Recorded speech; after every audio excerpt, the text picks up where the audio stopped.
Coming to you from the city of the weird. Exploring topics from the esoteric and unexplored to dimensions unknown. Shining a light of truth on the darkest corners of our reality. Welcome to the Curious Realm.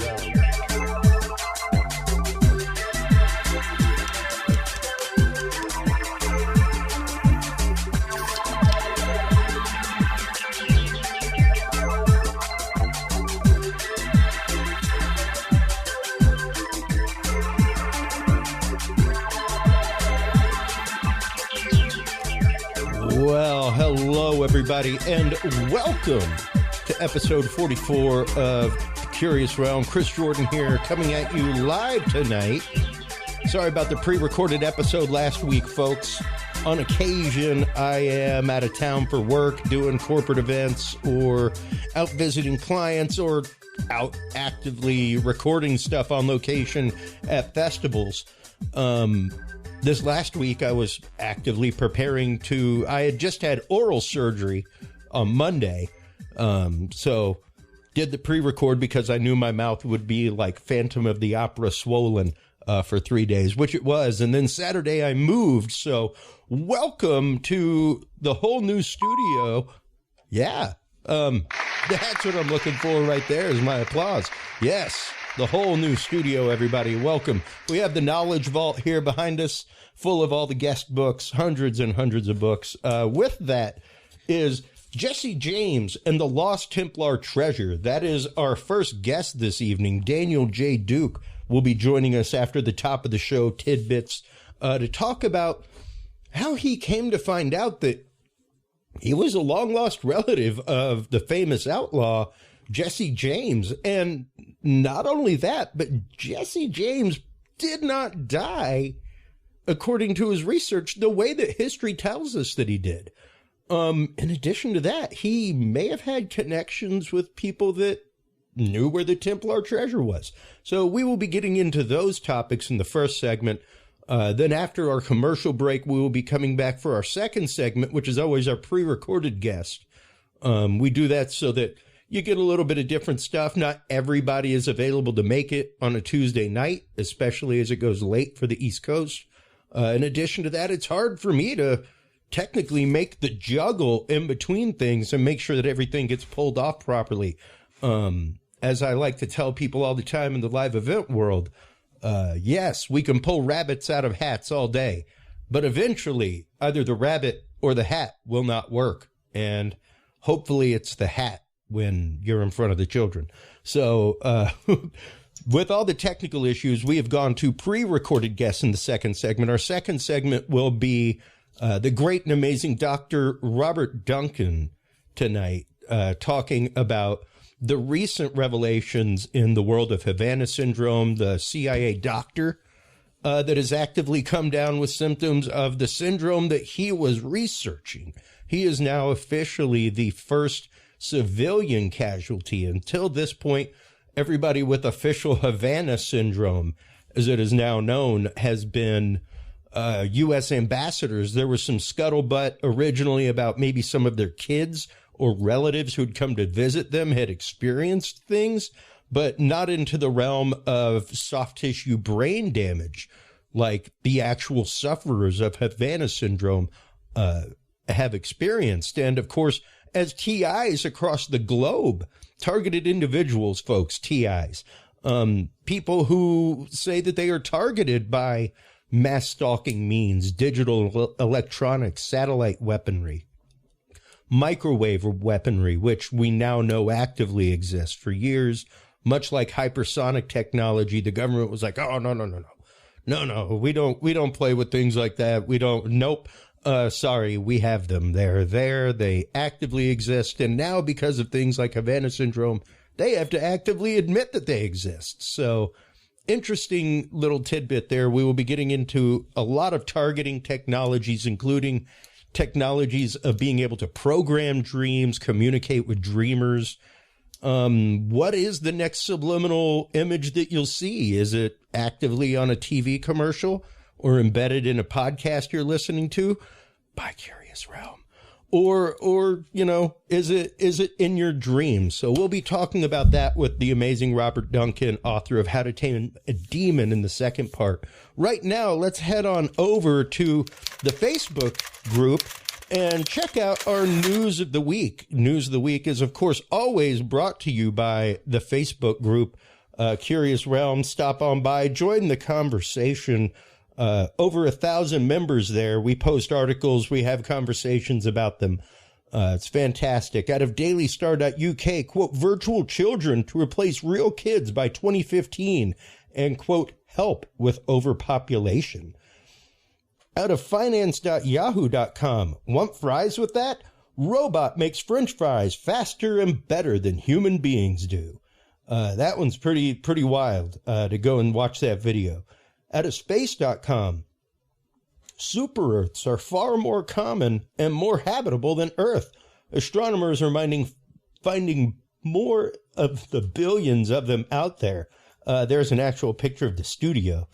That is the Knowledge Vault as it was completed the other day. Out of Collider.com, actor Bruce Willis becomes the first celebrity to sell his rights to deepfake firm. Now, granted, he has come out and said, I didn't do that. I don't know what you're talking about. But here recently, the great and amazing James Earl Jones sold the rights to his voice as Darth Vader to an AI firm and to Disney. So until the end of time and Star Wars as we know it, James Earl Jones will always be the voice of Darth Vader, whether he is alive on Earth or not. That's some pretty wild stuff when you think about it, and we said for a long time, probably even back when we were dudes and beer, that's over 5 years ago now, that the Adobe software that if you had 20 minutes uninterrupted of somebody speaking, you would be able to type anything on a keyboard and it would just say in their voice. That A, it was going to be deepfakes. B, it would change contracts in Hollywood as we know it. Because at that point, I get guaranteed every single actor out there has gone and done ADR. Like after edit restorations where you go in and you overdub your own lines over the scene because there's street level noises going on, things like that. So all the major actors have at least 20 minutes of their voice recorded. And for at that point, you could literally go out and go, you know what? I want James Cagney to appear in my movie for 20 minutes. And you write his script and you put it through the software, and James Cagney is now a voice actor in your movie. It's pretty wild technology. It's out there, and it has become incredibly easy to find. Go out and watch the videos of the Adobe premieres that came out. Not Adobe Premiere, but the premieres of this software about 5 years ago. Wild stuff. So that is the News of the Week, folks, brought to you by Facebook. While you are online on Facebook, make sure, of course, to stop on by the Curious Realm website. Curious Realm is where you can find all of the episodes. That's where you can tune in live. Little bit of an issue with my live connection this evening, so no live stream to the website tonight.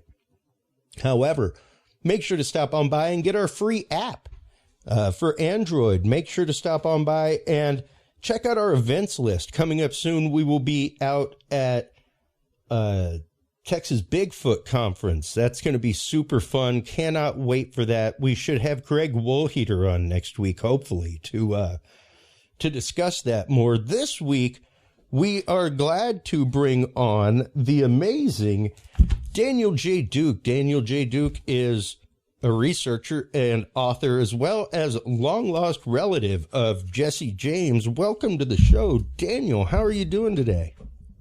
I'm doing great, and thanks for having me on. Hey, man, thanks so much for coming on.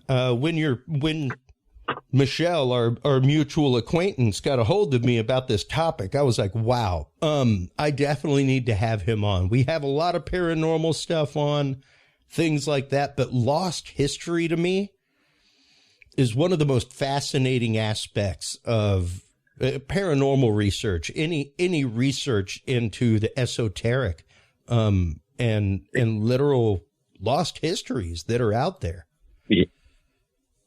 It's definitely, it's never boring. It's an amazing topic. And there's a lot, there's so many rabbit holes just once I got into this that you could go down a million different paths. Oh man, the rabbit holes of the Knights of the Golden Circle to begin with is mind-numbing. If you think that the rabbit holes of Masonry or anything like that are wild stuff and fun to read, folks, check out the Knights of the Golden Circle sometime, who Jesse James was definitely a part of. Like that is a part of history. That's not even up to debate, as obviously his death is now. To the kerfuffle apparently of a lot of historians with your research, which is why I wanted to have you on.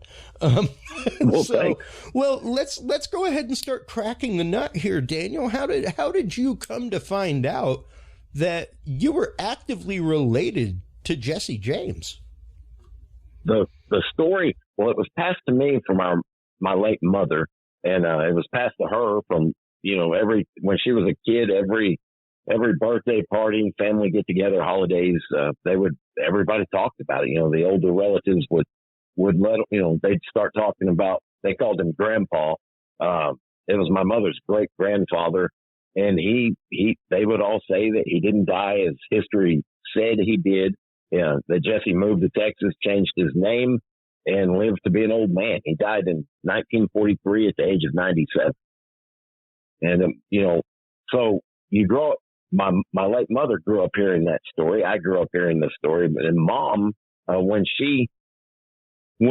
my sister and I got into college, she finally had enough time to research it. And she wanted to know, the history book said one thing, her family said another, and she wanted to know which story was right.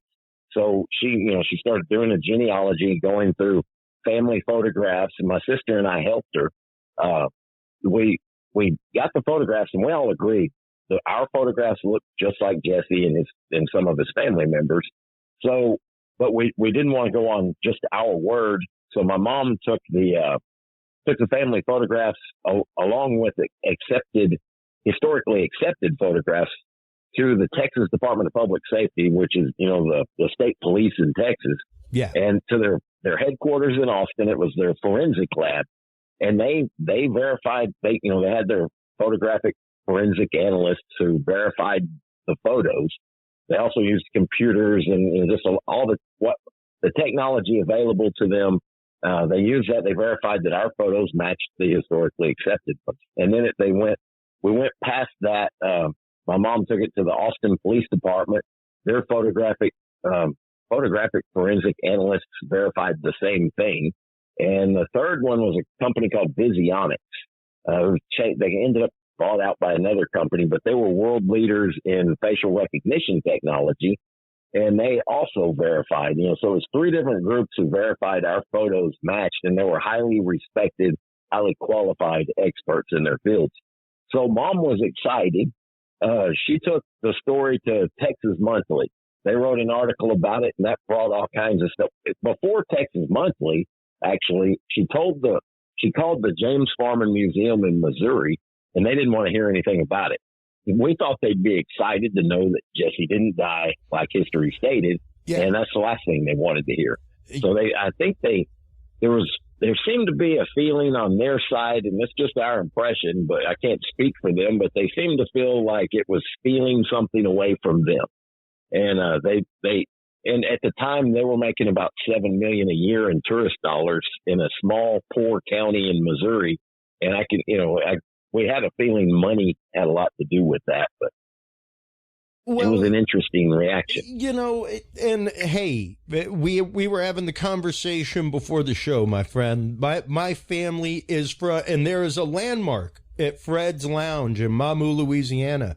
And Bubba, Fred's is open, other than Mardi Gras and the week before Mardi Gras, it is open one day a week.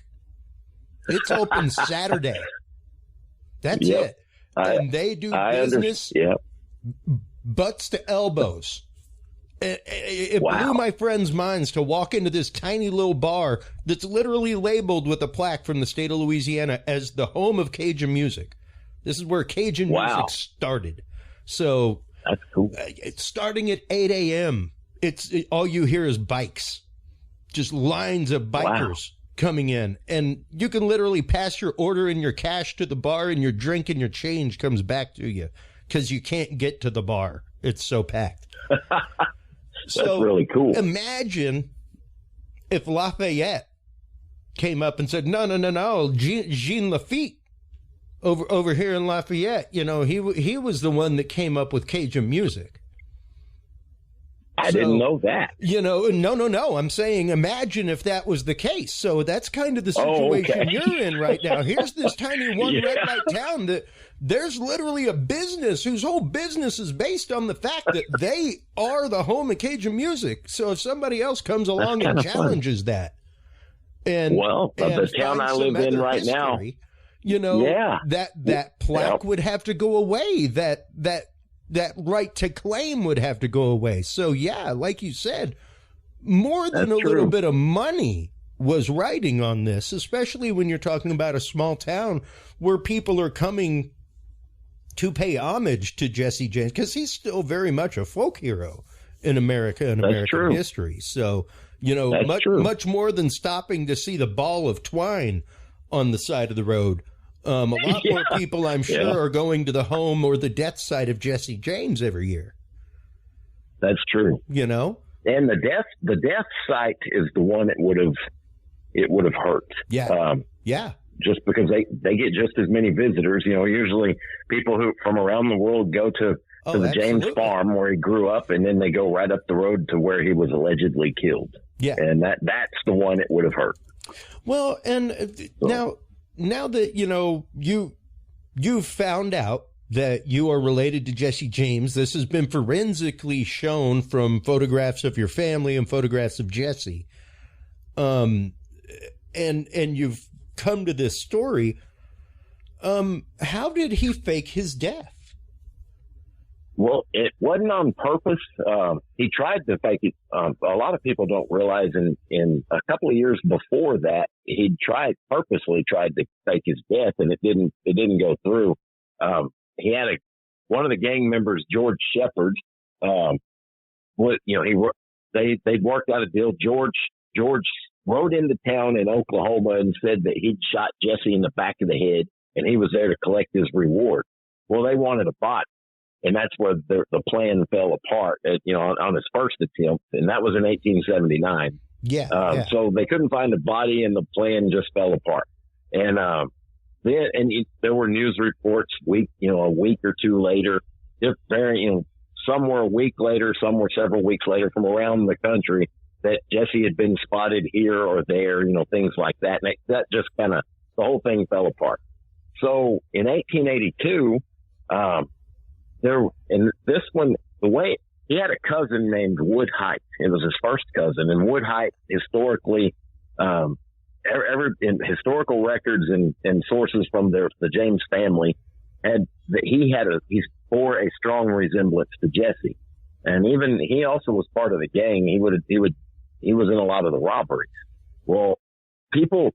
And that goes back to a lot of people, even the Pinkertons, who were supposedly, the best detective agency at the time in America, who were after Jesse. They didn't have an accurate description of him. So they were just going on word of mouth and description. If you ever read through the old papers on descriptions of Jesse, they vary widely. Some say he was of average height. Some described him as a tall man with a fine build, and all kinds of. Some said he had darker hair, some said he had sandy hair. But anyway, Woodhite bore a strong resemblance to Jesse. He was involved it's kind of like a love triangle between. I'm fighting not to go down some rabbit holes there, but anyway, he was involved in a love triangle with Bob and Charlie Ford's sister, whose name was Martha Bolton. Martha had a cabin. Woodhite would show up and, he'd shack up with her for a few days and then go on his way. Well, Martha had a farmhand named Jim, who she also was, you know, they had, I guess they slept together, shacked up, something. But Jim and Wood ended up in a fight. It turned into a gunfight. Woodhite shot Jim, the farmhand, killed him. And in that fight, Woodhite was some say he was running up the stairs, and either Bob or Charlie shot Woodhite, and it hit him in the back of the head. So that was the end of Woodhite. They allegedly buried him in a shallow grave. It was during the winter when the ground was frozen. And shortly after that, and that's his death, is he was the one whose body was passed off as Jesse shortly after that. Uh-huh. I think they gave him time to thaw out, and they that's the body they used. The coroner's inquest that they had during, you know, shortly after the alleged killing of Jesse, the lady, V. Mims, who was also a cousin of Jesse, who was allegedly his wife, who'd had children allegedly with Jesse, didn't know the age of Jesse James or whether or not he had a finger missing or not. But she could identify every piece of jewelry she'd ever had by memory, you know, down to fine detail, but she didn't know any details about Jesse during the inquest. And I thought that was interesting. You know, she didn't know how old he was or whether he had a finger missing or not. And people said, well, that's because she was upset. Well, if she was that upset, she wouldn't have remembered every detail of all her pieces of jewelry. Then, you know, when Jesse's mom was called in to identify the body, they brought her from Kearney, Missouri up to St. Joseph. And she walked in and said, gentlemen, you're mistaken. That's not my son. And she was walked outside by one of the women at the house. And when she came back in, she was, according to sources, very theatrical and dramatic, damning them all to hell for killing her son, and, you know, just going on and on. And, but at the funeral where he was buried at the James farm in Kearney a few days later, Jesse's aunt leaned over, and there was a lot of people there, reporters, people from all over the country. His aunt leaned over and was heard to say, that's not the Jesse I knew. And Jesse's mom shushed her and said, that's my rabbit's foot.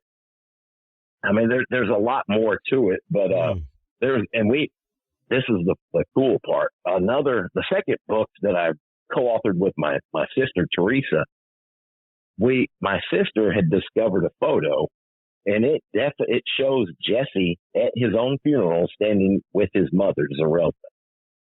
And that just blew our late mother. I wish she could have seen it, because we'd always heard rumors that Jesse attended his own funeral.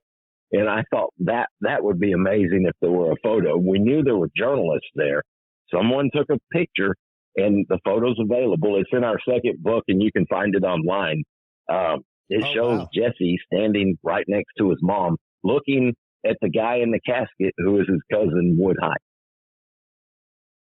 Wow. It's just the whole thing is just every step of this research for the last 25 years, from the treasures through Jesse, photos we've found, and connections he's had, it's just mind blowing. Wow. And I hope I didn't run off too long and get away from the question. No, I'm not sure. No, absolutely not. That was a more than apt answer to the question, my friend. Because, and you know, it's interesting because there was more than one person. Like for instance, Billy the Kid was rumored to have, who was it? Brushy Bill Roberts. Yeah. Was out in believed Hyco, to be, Texas. Another person, and that's just it. Many of them fled to Texas. Texas at the time was still Mexican outpost. Yeah, well, at that time it was Texas at that time, but it was still wild land, wild country, and a lot of outlaws and people looking for a new start came to Texas, especially a lot of, like around Jesse, where he lived in Blevins, Texas. That whole area was pretty much not everybody, but a lot of the men around him were former Quantrill's guerrillas from the Civil War. Well, and let's start exploring that real quick, because it was during the Civil War that Jesse became connected with the Knights of the Golden Circle. That's what they. A lot of people say that. I've yet to find the proof. Yeah, you're right. Yeah. And that makes perfect sense. I mean, the Knights of the Golden Circle, and a lot of people call them the KGC. Yep. They were kind of like a spy organization during the Civil War. And they sided with the South. They were a Confederate spy organization. John Wilkes Booth was allegedly tied in with that, and we all know what he did. They were very secretive. They were a spy organization, and then it's said, according to all the stories, that after the Civil War, they weren't satisfied. They wanted to get as much gold and wealth as they could to help fund a second Civil War, which kind of reminds me of rival football teams. When you lose, you want nothing more than another shot at it. So yeah. And that's how I guess a lot of those guys felt. Well, but I think it goes. Keep going. I think it goes beyond that. It's more. I do believe there was a Knights of the Golden Circle, and I believe they probably buried some treasures. Oh yeah, but no, the treasures. There's no doubt of the existence of the Knights of the Golden Circle. Exactly. That is a known historic fact. Now, granted, it's always been said that Jesse James was a high-ranking member and had worked by the end of the Civil War with his work in the guerrilla raids and leading the guerrilla troops for the Confederacy, which were truly front line, like beyond front line, the equivalent. Yeah, Quantrell's guerrillas. They were and I believe a lot of forces, man. Yes, exactly. They went in, they sabotaged supply lines, they hijacked things, they brought the booty back home, melted the Union gold down, put Confederate stamps on it, all that stuff. Yep. So it was, and you're right. There's no doubt that they existed. Yeah. There's no proof that I've seen or that I know of there's no proof that Jesse was actually a member. I don't doubt that he was. I just haven't found the proof. And that goes along with Albert Pike, who was also allegedly high-ranking Knights of the Golden Circle. Yeah. There's no proof that shows he was, so I'm careful about that. I don't doubt that they were, but I also I just don't have the proof for it yet. Definitely fact that Albert Pike was high-ranking in the Masons at the time. Yes.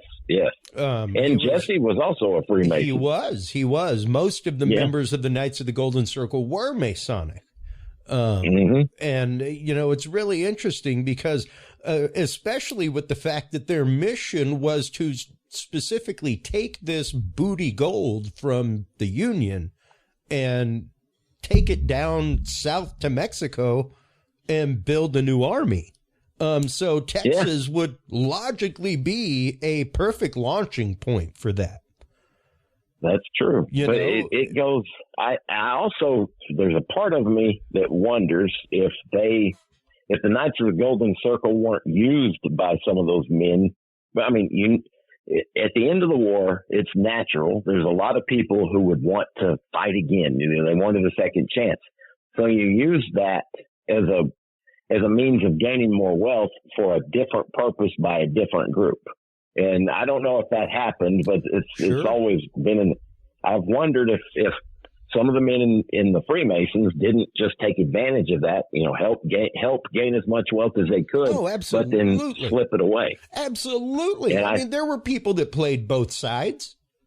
There were people that financially played both sides of the American Revolution.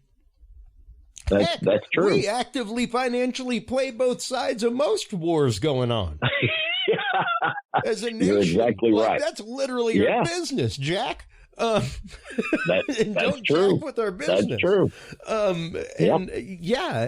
When you think about it, especially when you're thinking about the active war going on, the technology at the time, and all of this gold that they are trying to literally stash to mount a second offensive later, it makes sense to go to take that gold and take it to the furthest outreaches that you can, places where telegraph is not there yet, because true. At that point, it's much easier to conscript people because they ain't heard a war is over yet. The news hadn't reached that small no red light town at that point. That, hey, the war's over, because there were skirmishes going on for at least a year or so after the treaty was signed, because they were still depending on Pony Express, man. There was telegraph some places, but not everywhere.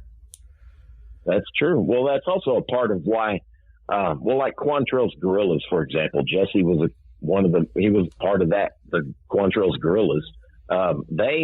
They were very good at what they did during the war. They killed a lot of people. It was small numbers versus huge numbers, and they always came out on top.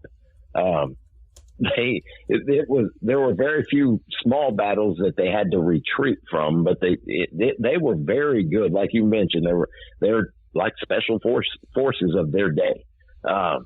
But after the Civil War, the guerrillas weren't granted amnesty like the normal Confederate soldiers were. And they were outlawed, hunted down and killed if they were caught, if they turned themselves in. In fact, Jesse tried to surrender at the end of the war, and he was shot through the lung and he got away. And somehow he lived. So he made it, and it took him years to recover. They said many years later, he would have to take his bandage off and, lance it was a festering sore. He'd have to lance it and squeeze the pus out. I mean, it sounds horrible, but it was interesting. No quarter by the Union that was held on the raiders and guerrillas of the Confederacy was literally no different than the no quarter that was held on escaped slaves or freed black men who had gone to fight in the Union and were wearing Union blues, like the Massachusetts 54th, stuff like that. Yeah. If they were seen or caught in battle, they were just killed on sight. There was no question. True. There was no court. Same thing with the white Union officers that led them. It was a flag of no quarter at that point. We see you in it, you're dead. We see you, true. And the Union was the same way with the bushwhackers. It was the fact of, we catch you, you're dead. Yep, that's true. And even Quantrill's guerrillas, there were a lot of stories from former guerrillas that, back in the day who had, when interviewed, would state that, when one of their comrades was wounded and he couldn't ride, they'd put him out of his misery right there to keep him from talking, if he were captured and tortured. Exactly. So they would it was a rough game. They fought a lot. They fought rough. So. It was literally a daily amount of action. It wasn't like many other forces where it was camp and wait or hike and camp and then go fight. It was like the Texas Texas frontier battles and stuff. It was 24/7. Yep. It got wild. What was I? There was something about the KGC I was going to say, but a lot of people allege that Albert Pike was high up in it. Jesse was high up, and quite a few other people. But I have yet to find any proof that they were actually a part of it at all. That said, it doesn't mean they weren't. It's just that group was so secretive, it's hard to find anything. Yeah, quite literally. It's kind of like Masonic tradition. There's some things that have made it out. Kind of like if you look around, you can find like the rites of initiation for the Knights of Columbus. Like, I'm a 4th degree Knight of Columbus. You can find those books of the rites of initiation and what's said and everything else. That's true. And Knights of Columbus is the Catholic secret society, correct? Well, society with secrets. You just got to know the password to get in, really. What it truly is a Catholic men's service organization. We march in parades. We are actively the people. Sorry, folks. You can blame bingo night and fish fries until the Knights of Columbus petitioned Congress The Pledge of the United States did not say under God. That was put in. Wow. That was put in via act of Congress, by lobbying, by the Knights of Columbus. So that was not originally part of the Pledge of the United States. The Knights of Columbus lobbied to have that added. That is one of the many things that's out there as trivia. They are also the largest giver to Special Olympics worldwide. They also pay for all of the Pope's audio video. So when you see the papal mass being broadcast for Easter Sunday, that's the Knights of Columbus that do that. Wow. Yeah. But it's just a social service organization. That's all it is. We sit around on a Tuesday night and we talk about parish business and what are we going to do for the bazaar this year? You know, are we going to do the beer booth? Well, of course we're going to do the beer booth. How else are we going to drink beer all day? All right. Well, cool. Yeah. How about the over-under table? Yeah. Well, we got to have an over-under table. Like, that's the Knights of Columbus. Welcome to it, folks.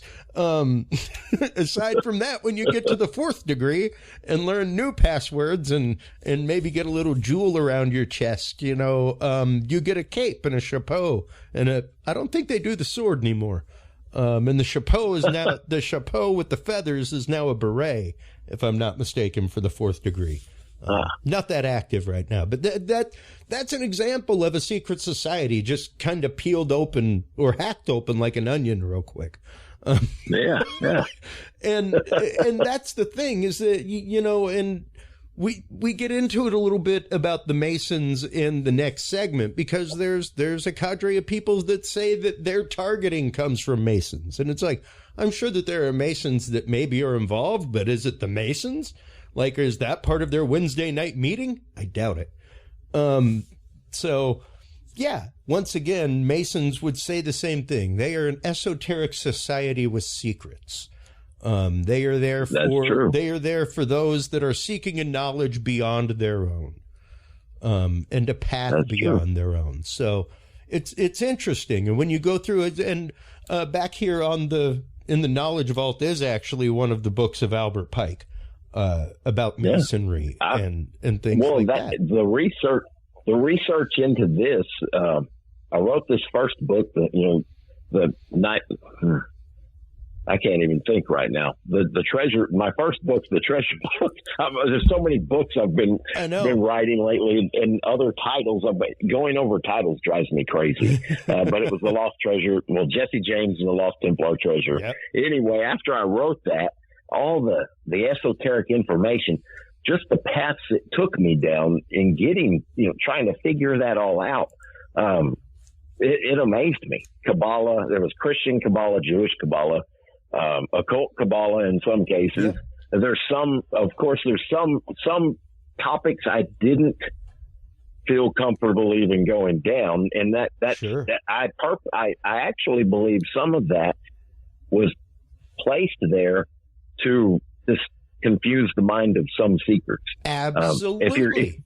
Absolutely. And yes. And if you don't know what you're looking for, then you could, and I could see how it could easily throw people off. Well, it's like there's a part in Masonry, and I want to say it's like the 31st or 32nd degree. It's right as you get up to the point of enlightened elder, in the degrees, where a lot of people leave before the 33rd degree, because when they find out these truths and the fact that all of these degrees between 13 and that were about you remembering what the hell 13's about.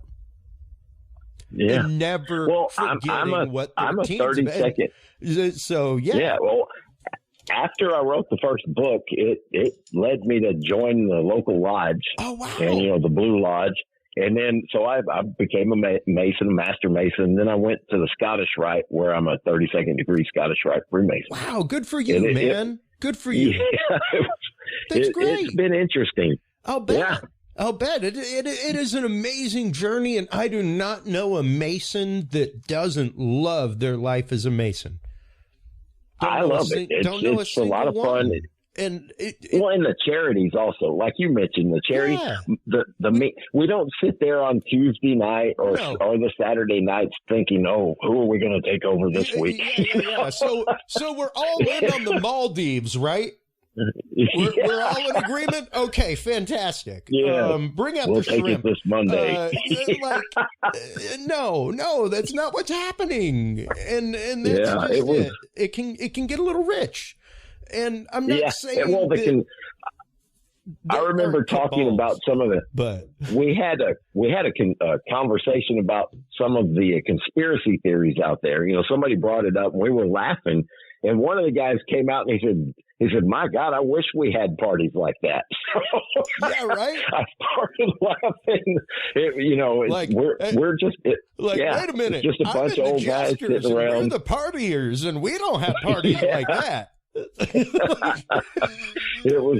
gets funny. I don't know where some of the conspiracy theories about that come out of, but I haven't seen that yet. So, and I'm sure there's plenty that come out about the Knights of Columbus as well. I'm sure. Oh yeah, absolutely. And hey, I'm a Shriners kid. Like I spent time at Shriners Hospital when I was a kid, so that was a regular trip for me every few times a year. So wow, things like that are possible because of groups like the Masons. Those funny little fez hats do great things. They really, really do. They do.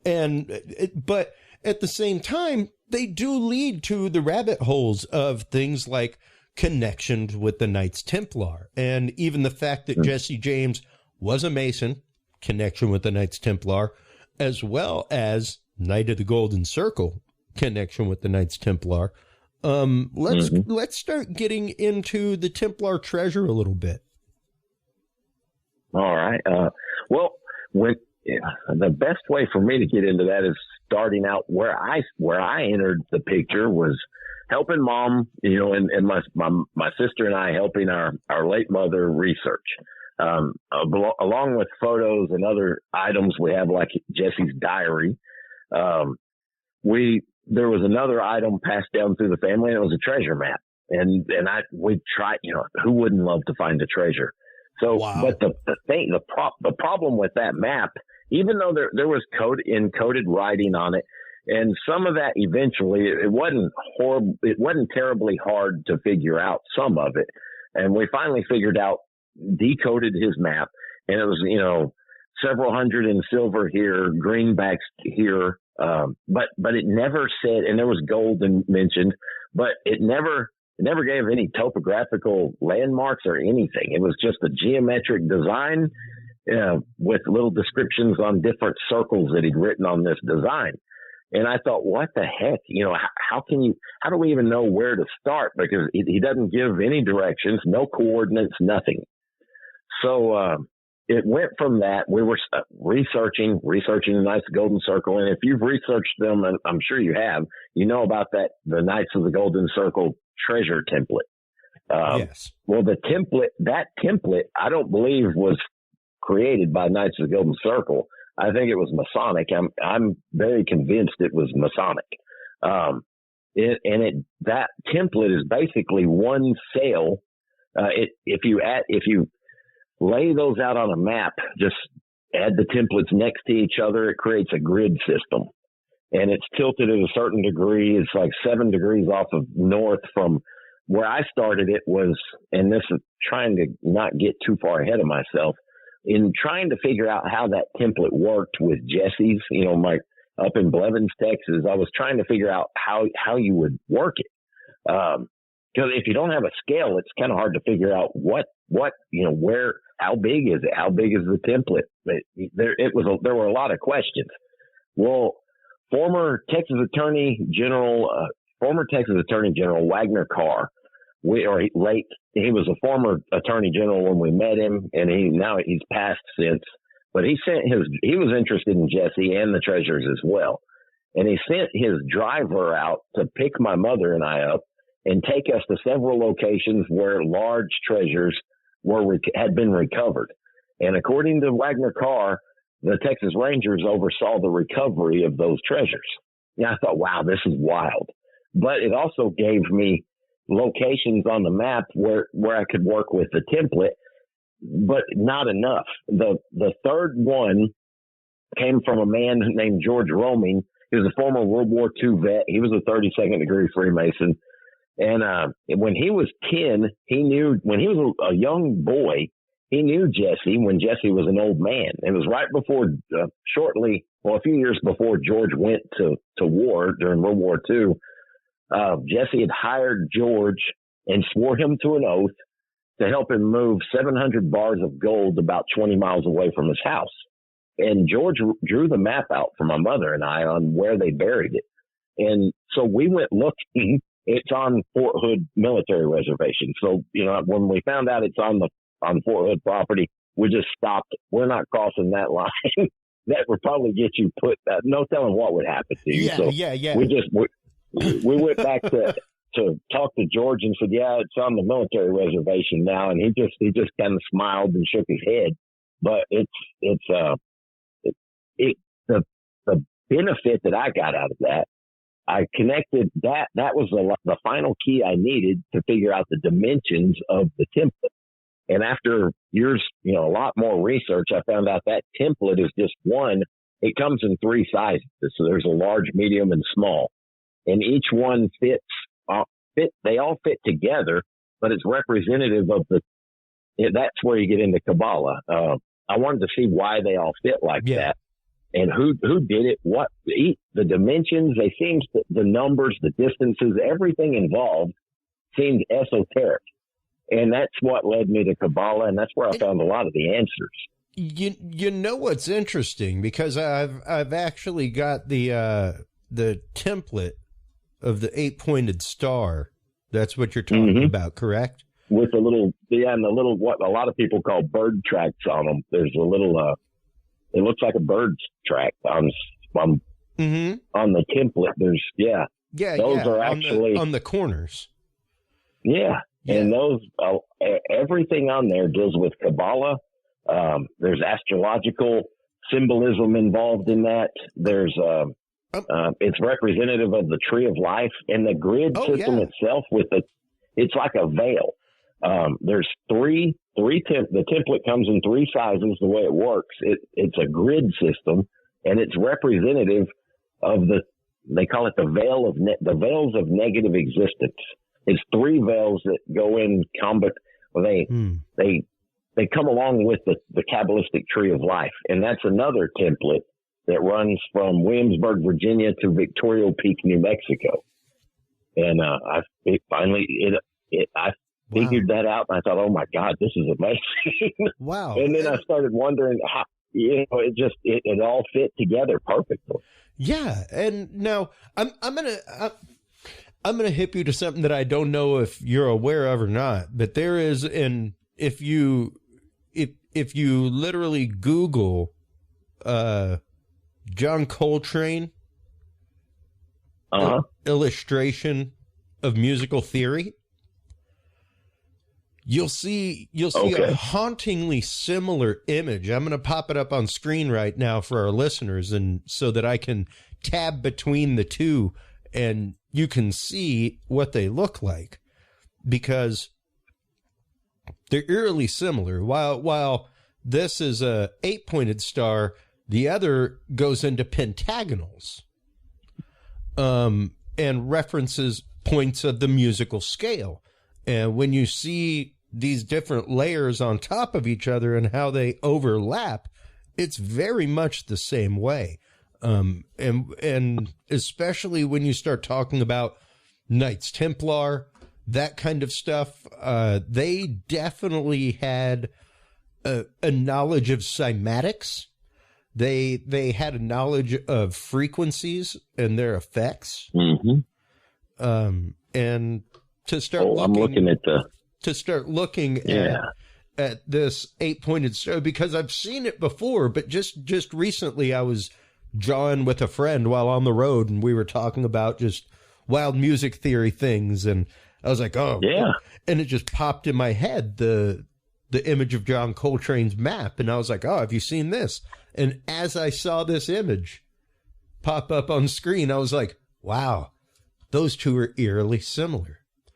That is, I'm looking at it right now. It's very interesting. Yeah. And to see this overlay of three forms of thought, like you were saying, kind of a meld of Kabbalah and other things.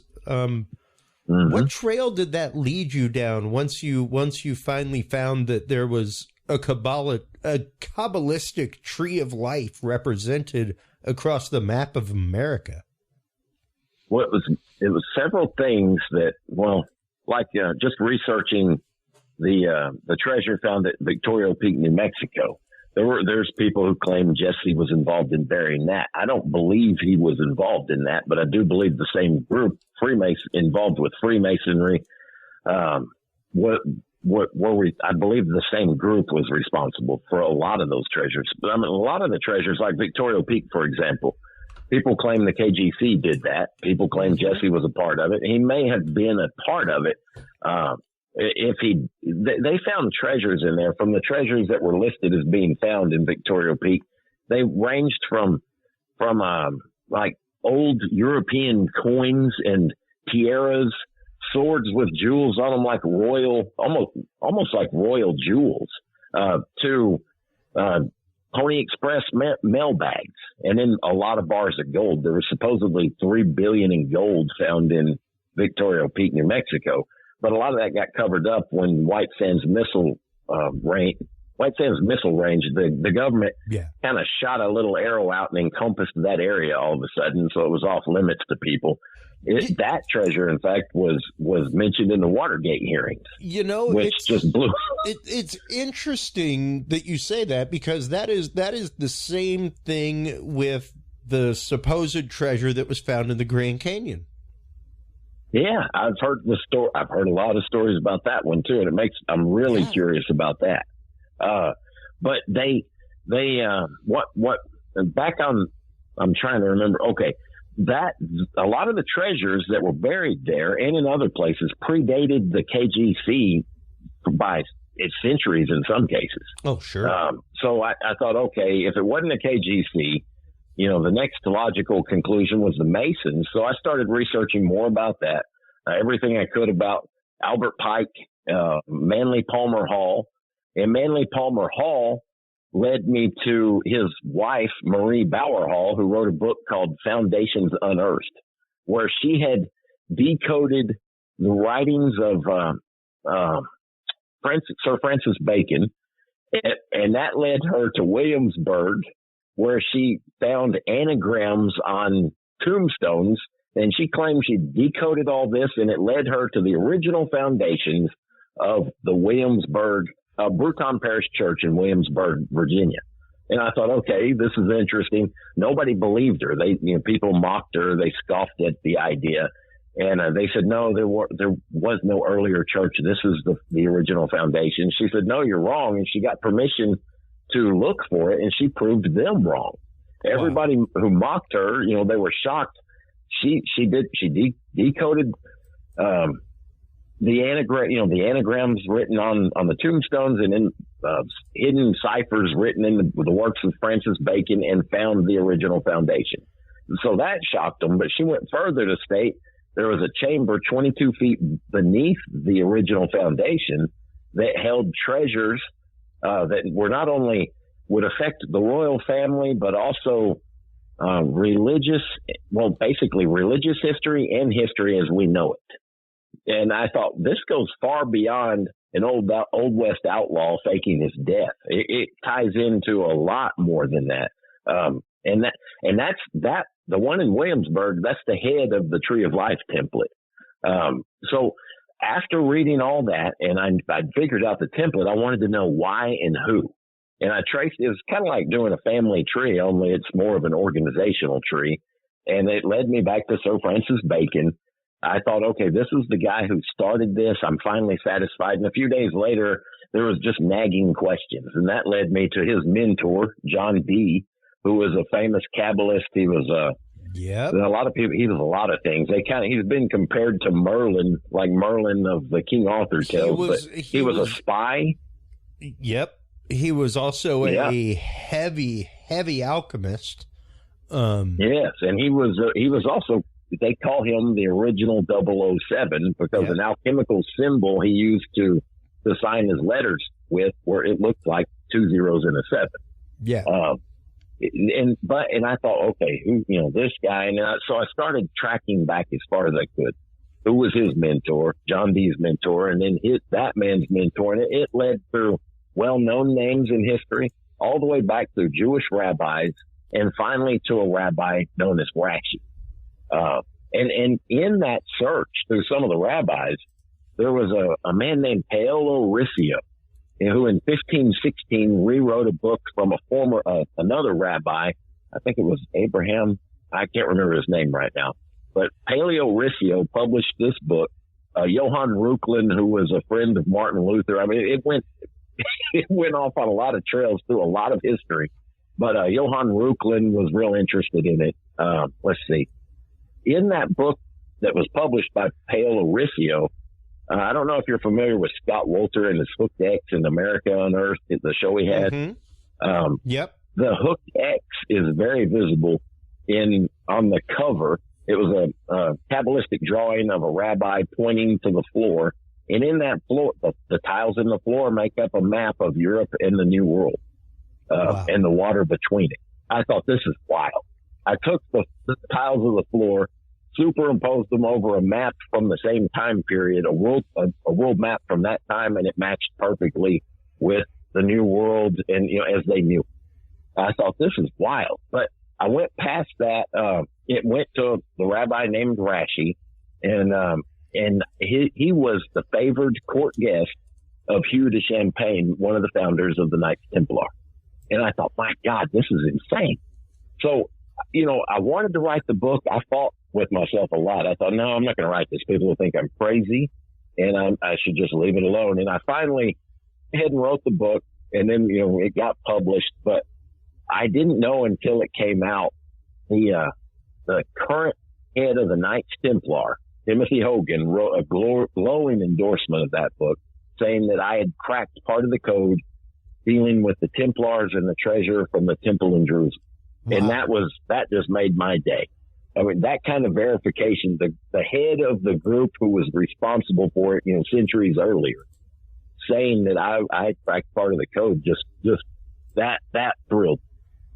Wow, that's still get incredible. Goosebumps thinking Congratulations, about it. Man. Well, thanks. With that being said, one question I would have is, what do you do now? I mean, seriously, now that, because it's one of those like, what do you do once you have the code? Yeah, well, I thought about it, and there was a lot of thinking, deep thinking, and just basically fighting with myself for a while. But I came to the conclusion that treasure, all the treasures, I'd love to find one. I have to admit, I would still love to find one.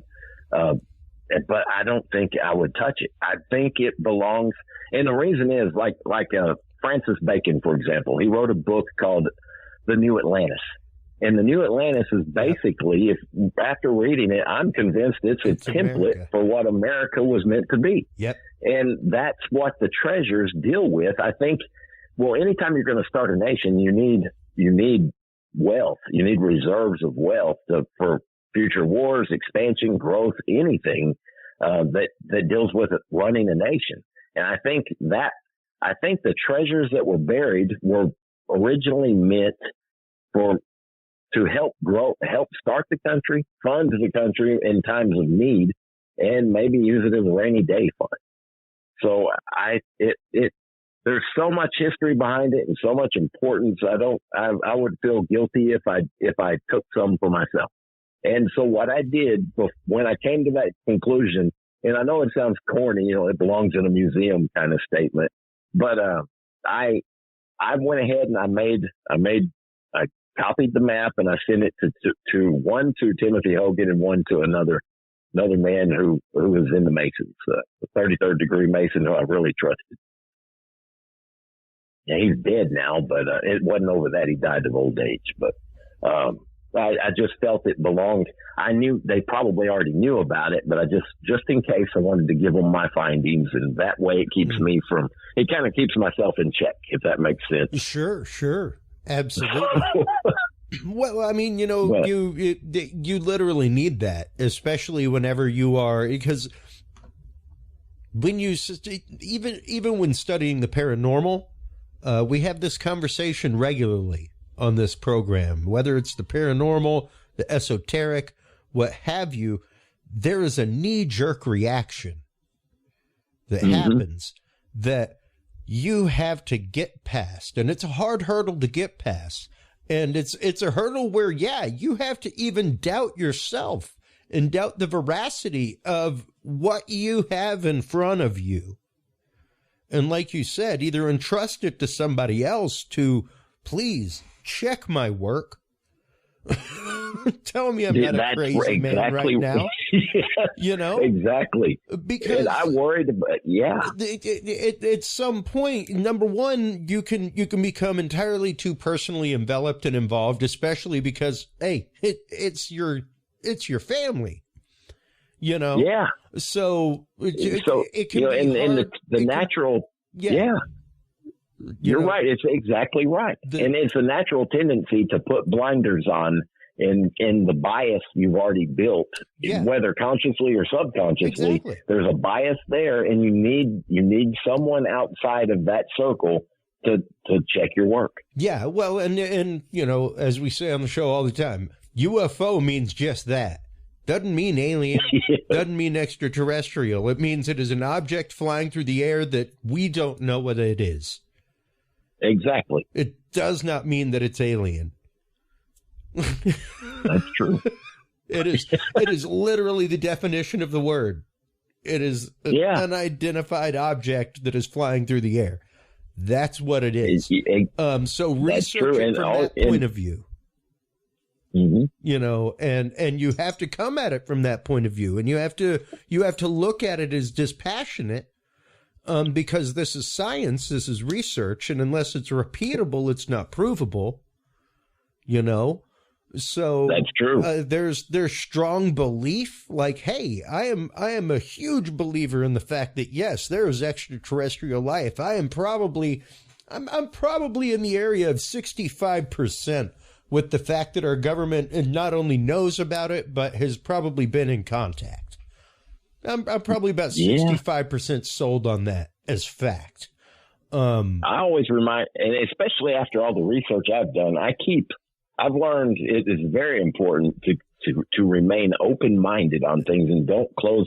But people, and this goes back to another topic I was telling somebody at work earlier today. If I think it's human nature for when you see things, people naturally categorize everything. You put it in a little box in your mind, and it's neat and tidy. And when something jumps out of that box, there's that knee-jerk reaction to either disbelieve it or feel fear. There's a range of emotions people feel, but if they could learn to look at it open-minded and get used to thinking outside the box, it opens up a lot more to a person. Absolutely. A point of datum that you add to a data set to make an educated decision is just that. It is a point of datum. Accept it, don't accept it, absorb it into your essay if you want, whatever, or don't. But the fact is, here's a nugget, and it does not exist. So you got to be willing to at least see the fact that it exists and that it's there, and not deny that. That's true. And even the fact of, just to loop this back around, of finding out forensically that A, you are related to Jesse James, and that B, you may well have proof that he did not die as history states. Yeah, and back on that part of it, we have proven that the exhumation they did in 1995, when that my late mother shot that full of holes, no pun intended. the James Farman Museum wanted to prove once and for all that was Jesse in the grave in Kearney, Missouri. And so they wanted an exhumation done with DNA testing. And it sounds, off the top, it sounds great. Everybody wanted that. If it had been done right, it could have gone a long way towards proving that he really didn't die. They wanted to prove that he did, but it would have answered questions for both sides. But what they did, they hired a law professor, and something of that magnitude. When you're dealing with history, you don't hire a guy who's not an expert in the field you need. They hired a law professor, James E. Stars, who was a law professor at Georgetown University, and that was his hobby, doing exhumations. It wasn't his profession. He didn't have a degree in it. That was his hobby. So he dug people up and tried to make a name for himself. So, he dug this grave. They gave him permission. Dude. Yeah. So he did. That was his hobby. That's what he did. They hired him to do it. He comes out, makes a big show out of it. He digs up the alleged grave in Mount Olivet Cemetery and found a grave that had multiple bodies in it. There was female bones and male bones in this grave. So he couldn't even extract it. He claimed he couldn't extract DNA from any of those. So he went to the James Farman Museum. They claimed to have a sample of Jesse's hair and one of Jesse's teeth. And that sounds simple enough on the surface, but researching that, those teeth and that hair, the teeth, for example, they kept in a Tupperware bowl. In 1978, the curator of the museum just started digging up spots in the yard that was near where the original grave was. And he uncovered bones. There was a hog's tooth, a dog's tooth, a human tooth, and several other animal bones. And he kept them all together in a Tupperware bowl and passed them around to friends, stuff. So there's cross-contamination right off the bat. A little bit. And then the guy that the museum entrusted the bone and the alleged tooth and the hair to, where they put that in the hands of, oh God, I'm starting to forget names. Stephen Caruso. He was at the time the director of Clay County Parks Department, he was the director of the Clay County Parks Department, and he had a friend. He didn't like the way the exhumation was going. He's an attorney right now, and he told my late mother and I in person. He said the tooth, the hair that they tested that they thought was Jesse's, he didn't like the way it was going.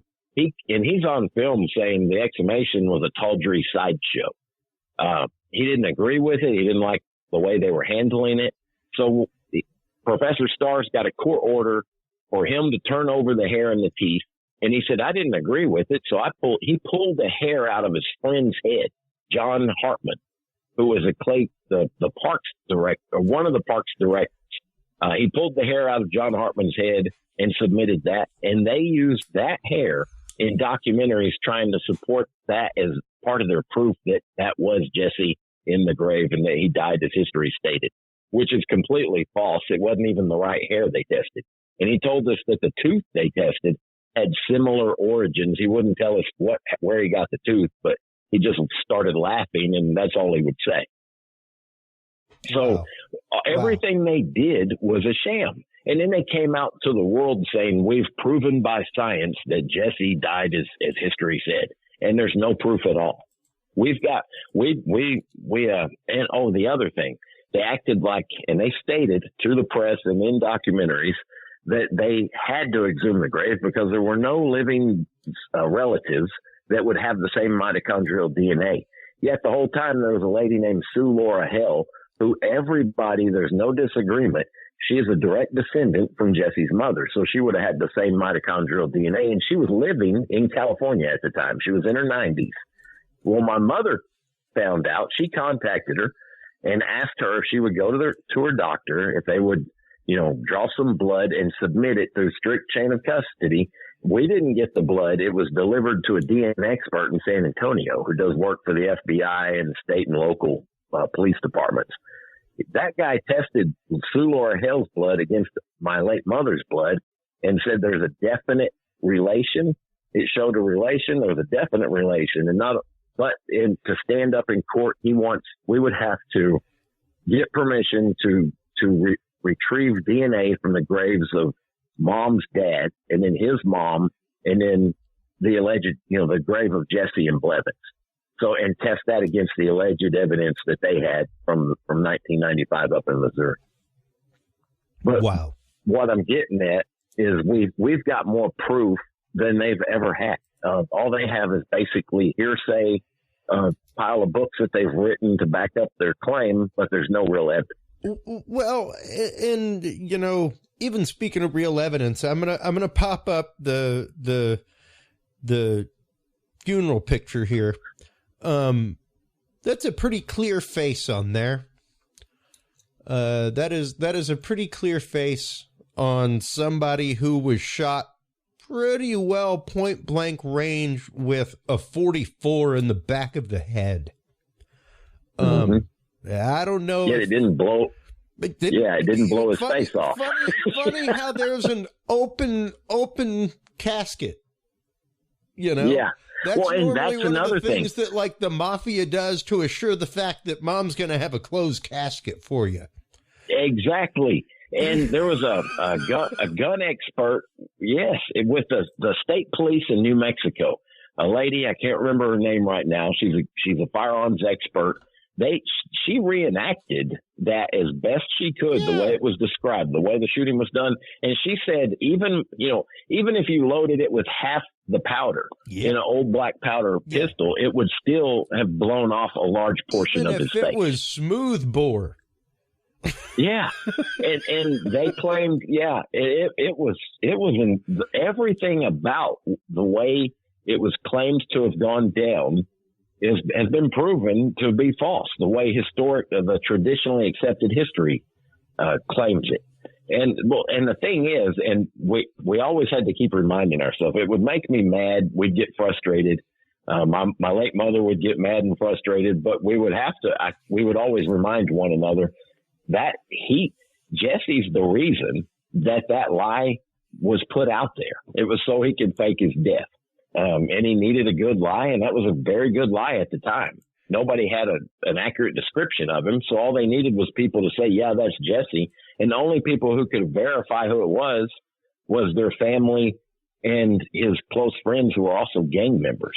So if they, they all trusted each other more than anybody. And I guess, the word of a murderer. Yeah, that's the word. True. That's the word that you should just immediately trust. Yeah, and hey, I just killed this guy. Oh, okay, cool. Yeah, exactly. How about a little bit more inquest? Yeah. Well, later on, when just researching more into it, like his family connections, Jesse was cousins with Governor Crittenden, who was governor of the governor of Missouri at that time. Oh, wow. He was also related to the Sheriff Timberlake, who was from Clay County, Missouri, which is where Jesse grew up. Timberlake would chase Jesse, but never catch him. There was another sheriff he was related to, was Courtney, and Courtney owned. There was a lot of sheriffs in that area and powerful people. Law enforcement, a lot of different people who Jesse was directly related to. And he was also related to LBJ, distant cousins with President LBJ. Wow. And LBJ's, I don't know if you've ever heard of Billy Saul Estes. Yep. He was a famous Texas con man. Some people say he killed people for LBJ. I don't know how true that is. There's no proof. But he was also related to Billy Saul Estes. I met Billy Saul in person at an exhumation of a grave in Granbury, Texas, years ago. And the funny thing about that, Wagner Carr always claimed he didn't know Billy Saul at all. Wagner Carr was at that exhumation too, and Billy Saul and Wagner were back in the corner of the cemetery, just laughing and talking and having a great time. And yet they didn't know one another. I thought that was really interesting. Wow. There's a lot of fun little. That's kind of off the topic, but I don't know why. It's been a wild ride. It's literally a prime example of the rabbit holes that you end up going down when when you're researching something like this, because something turns up. And sure enough, you know, the family tree pops up. And whenever you're doing your family tree and that pops up and he's in there, like, yeah, the others are going to pop up too, you know? Yeah. So, yeah, it's like a multiple spider webs overlaying one another. And if you touch one thread, it shakes all the others. And once you think you've solved it, all it does is uncover even more mysteries. And it's addictive. I don't think the average human life is long enough. I wish I could live 1,000 years at least, just so I could have more time to research every part of this. I'm the same way. Like I told the audience earlier, there's 2 bookshelves back here full of books, and I can't not read it. Like when COVID started, my obsession was alchemical texts. I was downloading PDFs like crazy and reading like a couple 100-page alchemical codexes and things like that. Just same here. I know what you mean. Wild esoteric stuff that's like, what is this? This is just fascinating. And it's hard not to keep going, you know. But once again, to know that you have tempered yourself in your research, especially it being as close to home as it is. That's fantastic to hear. So, next steps for you. What can we see next? I guess you have a new book that just came out, correct? That's right. It was, this one's titled, and I believe that's the last Jesse book I'll write. I can't see how it could go further. I don't count it out, but the title of the third book is The Secret History of the Wild Wild West. And its subtitles, Outlaws, Secret Societies, and the Hidden Agenda of the Elites. Wow. That's where I list a lot of the family trees tying in Jesse to a lot of well-known people. He was also related to Bickley, who was one of the founders of the KGC. Oh, wow. Well, there you have it. So, hence a reason for, once again, his rumored rise to the cream of the crop. To the top. Yeah, so. Exactly. I mean, in my first book, I discount the KGC, not completely, but quite a bit. In my mind, they played a very small role, and I still think they played a small role, but it's bigger than I thought it was. And I think it was more Freemasonry and Rosicrucians, and probably throughout history, it was, I believe, mostly Freemasons, Rosicrucians, and there were, a lot of Kabbalists, Christian, occult, and Jewish Kabbalists. Yep. Yeah, absolutely. And that is an episode in and of itself that I would love to talk with you about. I want to thank you for your time tonight. This was a fantastic conversation, both I had a lot of fun. Thanks for having me. And during the show. Hey, you are welcome back anytime you like. I look forward to actually meeting you upcoming in Marshall. I do too. Before we let you go, Daniel, it is time for shameless self-promotion. So let everybody know where they can go to buy your books. Let everybody know where they can go to follow you online, social media, where they can go to get the latest and greatest blogs if you do that kind of thing. Give everybody where to go to keep up with you. Okay. Yeah, my website is dandukeauthor.com. My late mother's website is jessewjames.com. You can find the books anywhere. I'm also, if you Google Dan Duke or Daniel Duke and author, you'll find me. You'll be able to find my Twitter, Facebook, and Instagram accounts. My publisher is Inner Traditions, and I'm very grateful to them. And my book's available basically anywhere books are sold. It's all over the world except for probably North Korea and a couple of other small places. But yeah, you can get it anywhere. Yeah. So, and I don't mean to leave out my sister. My sister Teresa F. Duke is she co-authored the second book with me, which was The Mysterious Life and Fake Death of Jesse James. Oh, wow. Well, once again, I want to thank you for your time tonight. I am glad that we finally got a chance to connect and get you on. I want you back on again and again and again. Thanks. I'd love to be back. This is a fascinating topic, and once again, the more you dig, the longer the rabbit hole gets. It's just absolutely amazing. So, thank you. It's an honor to be on your show. Well, thank you. I will make sure to share links to everything whenever it goes out live to all platforms tomorrow. We were live to a couple tonight, but here in a little while during the pre-record segment, I will be pushing it out to all audio platforms. So I'll be sharing links to that for you and everything else. So thanks. Take care of yourself, and we'll talk to you soon. Thanks, you too, and I enjoyed this greatly. Oh, and when you get to Marshall, let me know. My office, by the way, is in the convention center, so I'm pretty easy to find. All right. Well, I'll find you. Trust me. All right. Well, you take care of yourself, all right?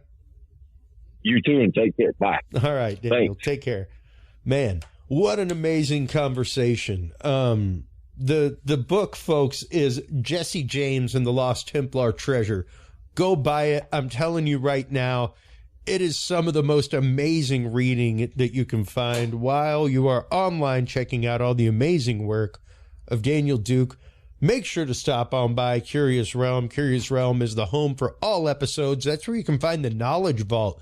Hot tip, everybody who is listening live right now, head over to Declassified Programs and pull up Operation Northwoods.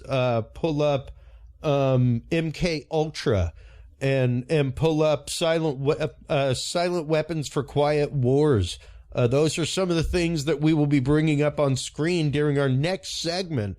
Right after commercial break, we will be joined by our good friend and guest, whistleblower and author of the book, How to Tame a Demon, the amazing Dr. Robert Duncan, coming up right after this, folks.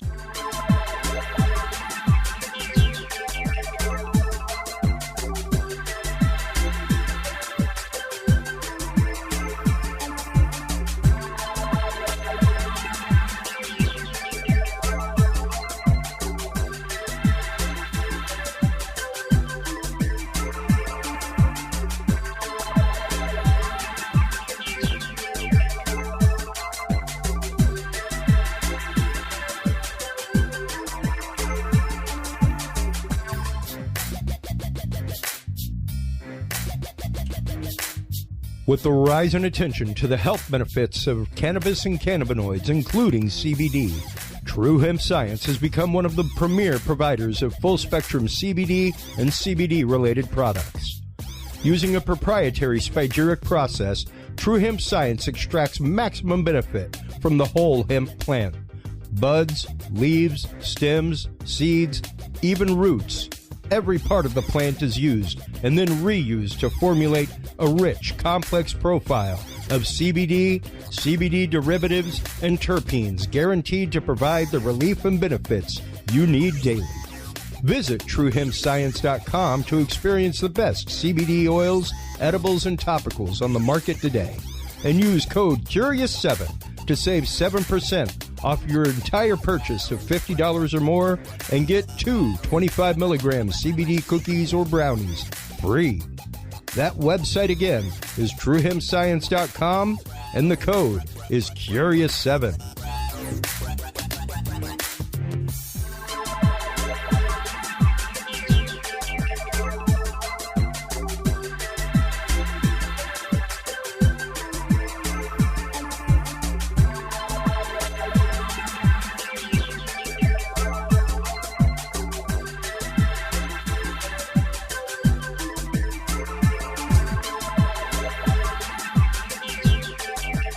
The Curious Realm podcast is your source for the latest and greatest news and events in the world of the paranormal, esoteric, and forbidden knowledge. And there's no better way to spark the conversation than with items from the Curious Realm store. Choose from fan favorites like hoodies, mouse pads, coffee mugs, and more. Buy books and items from your favorite Curious Realm guests. Get your hands on the latest gear for paranormal investigations and experiments we discuss on the show. Open your web browser and stop on by the Curious Realm store at curiousrealm.com/store to buy the latest Curious Realm wear and out-of-this-world gifts for yourself, your family, or a mind that you want to open. That website again is curiousrealm.com/store.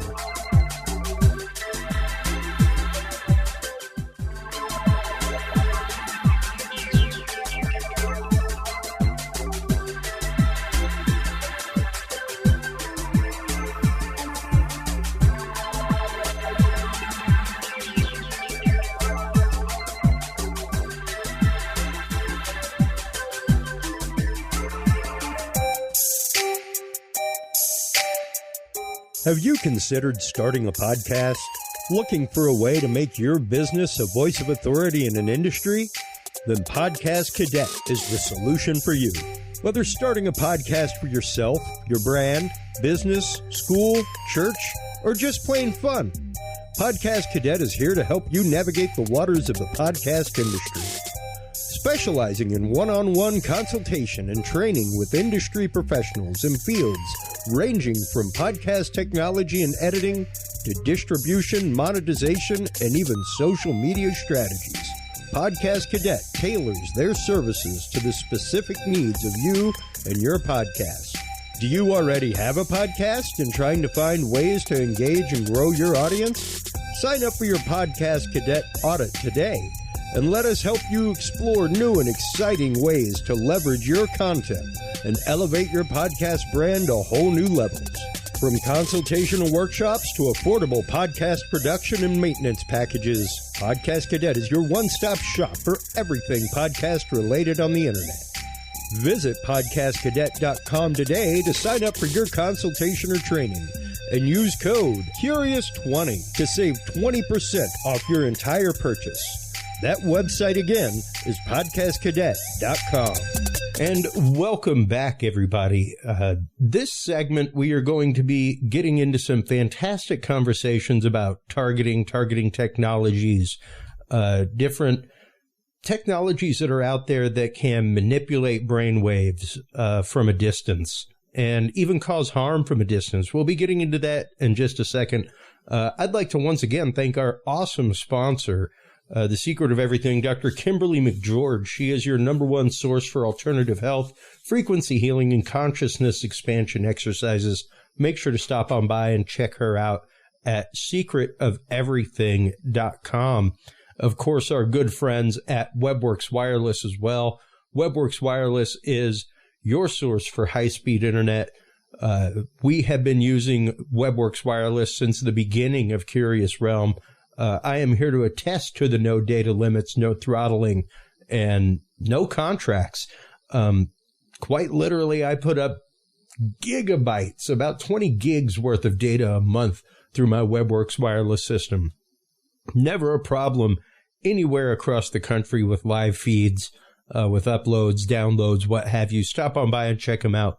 WebWorksWireless.com. Of course, while you're online checking that out, make sure to stop on by Amazon and check out the books How to Tame a Demon as well as Project Soul Catcher. They are the work of our good friend and guest, Dr. Robert Duncan.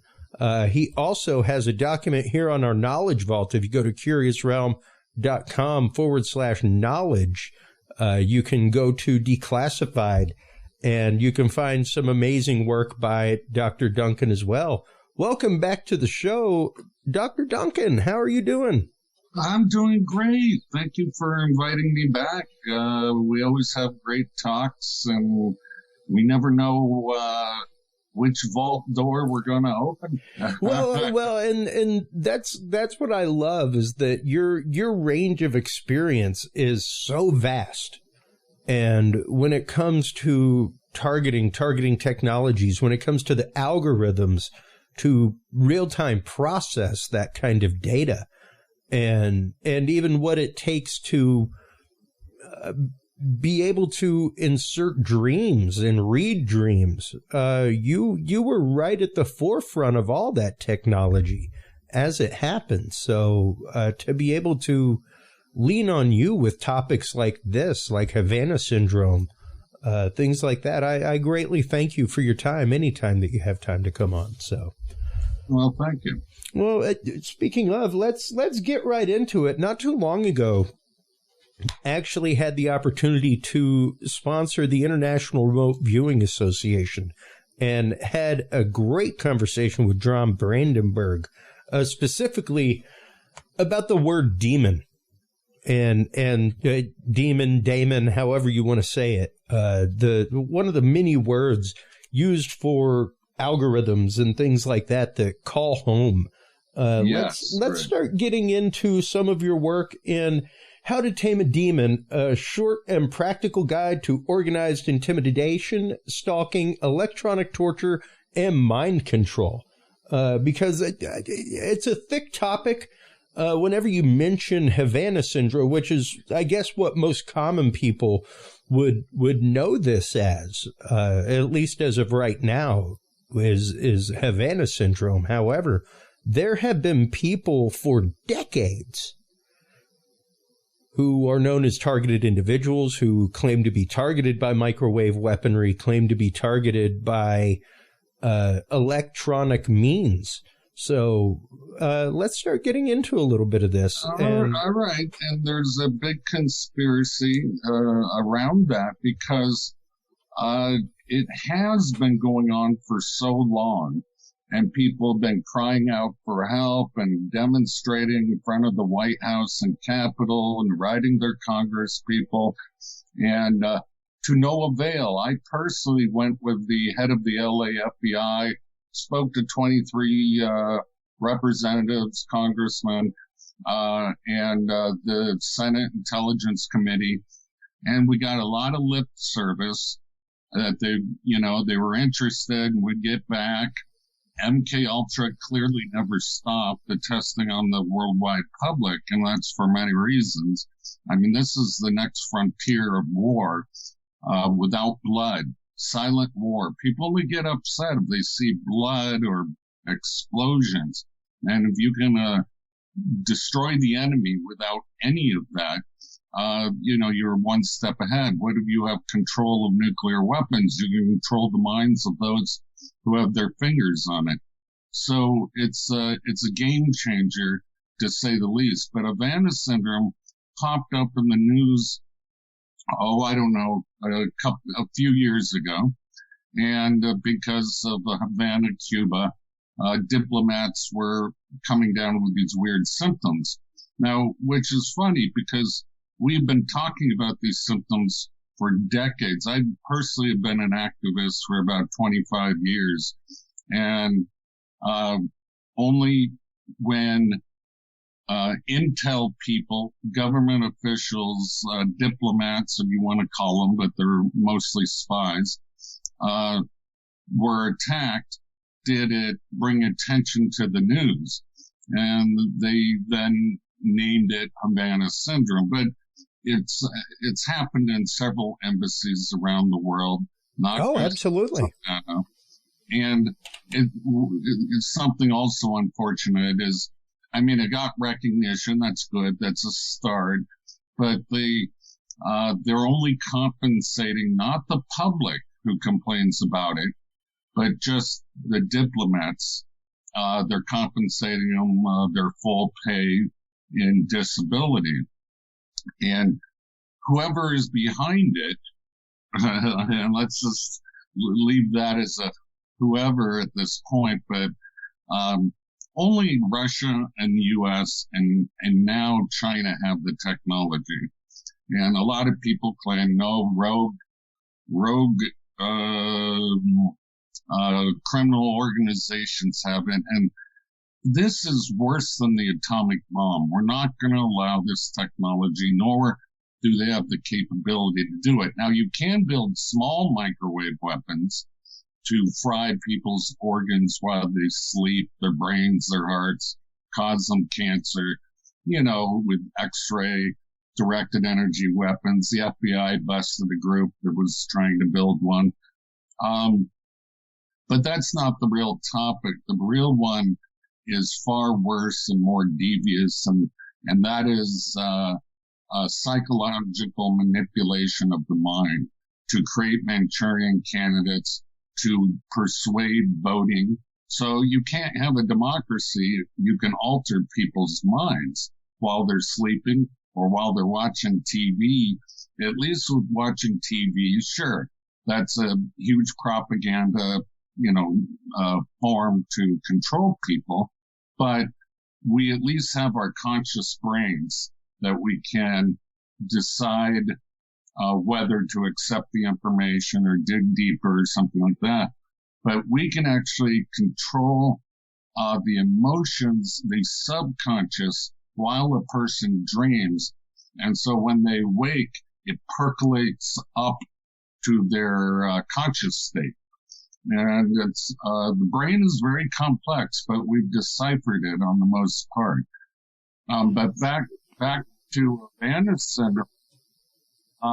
Just recently, there was a CNN report that was on television. I think it was this last Sunday, a special report. And it didn't really have much new to say other than a doctor who was investigating it, a CIA doctor, came down with the exact same symptoms what he was trying to research. And so, that makes it newsworthy. But I'm going to be honest with you. I believe this is an Operation Northwoods because we're preparing for war with Russia, then with China, and, conquer the world with the New World Order. And so in order to get the public behind some common enemy, Operation Northwoods was about Cuba, ironically, of faking Cuban terrorists to attack the U.S. And it was a top secret document, but it got declassified. And if your listeners haven't read the document, please look it up, just to show you how devious governments can be.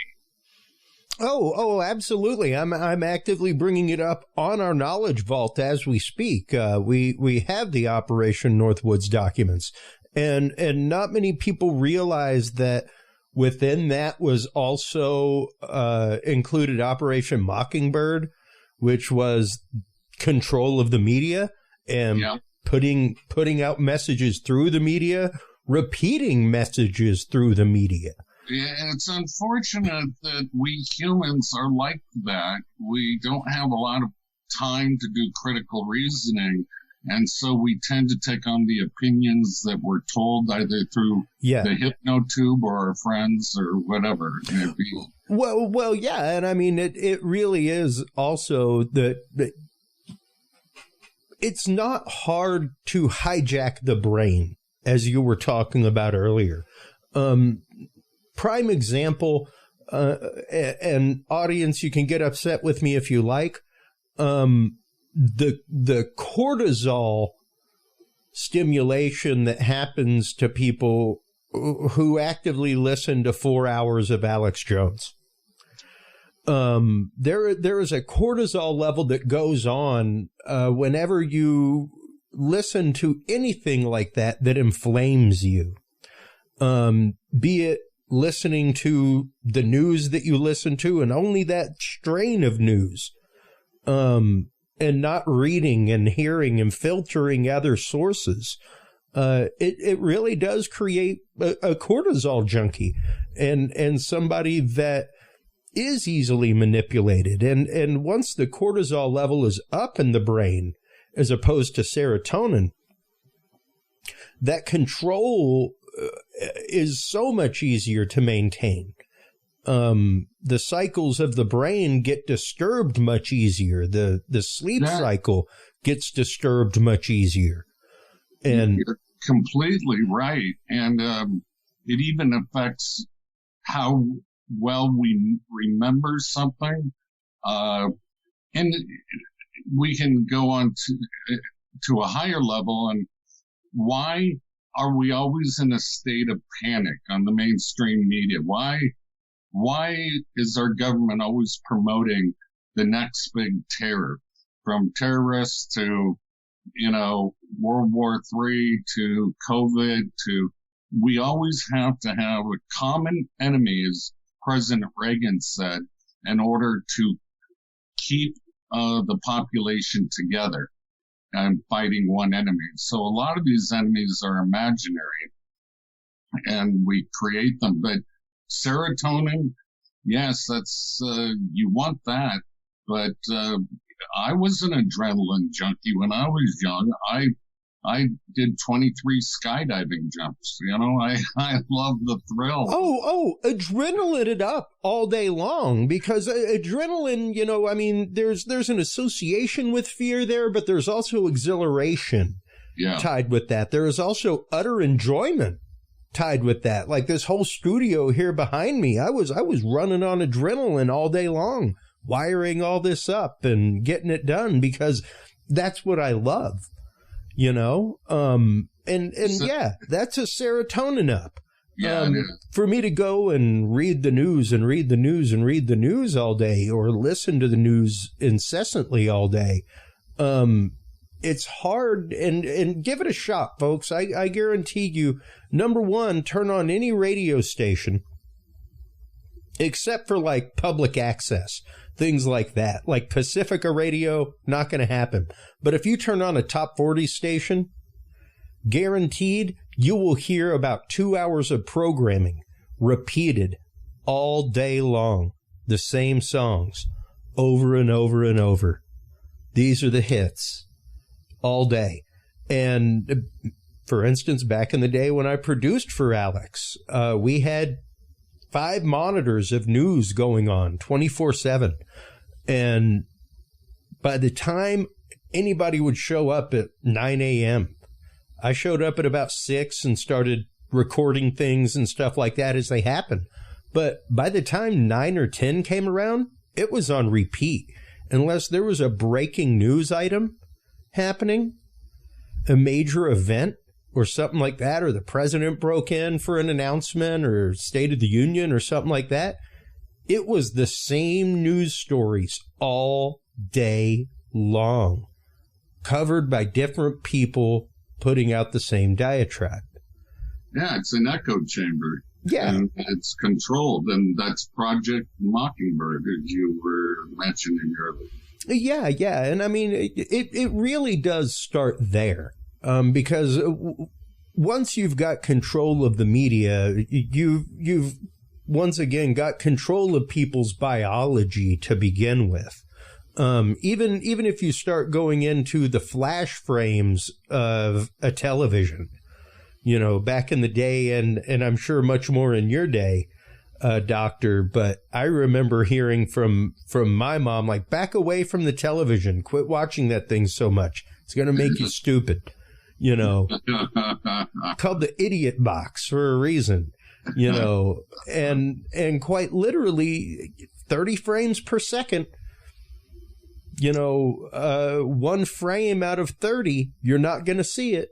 And we have laws that are literally written to stop subliminal advertisement because That's it true. Used to happen in film regularly back in the days of, the newsreels, stuff like that. Let's all go to the lobby. In the middle of it, they'd flash drink Coke, stuff like that. And Coca-Cola paid for that. And then it's like, yo, wait a minute. You're manipulating people's brains here in this advertisement. And that's not okay.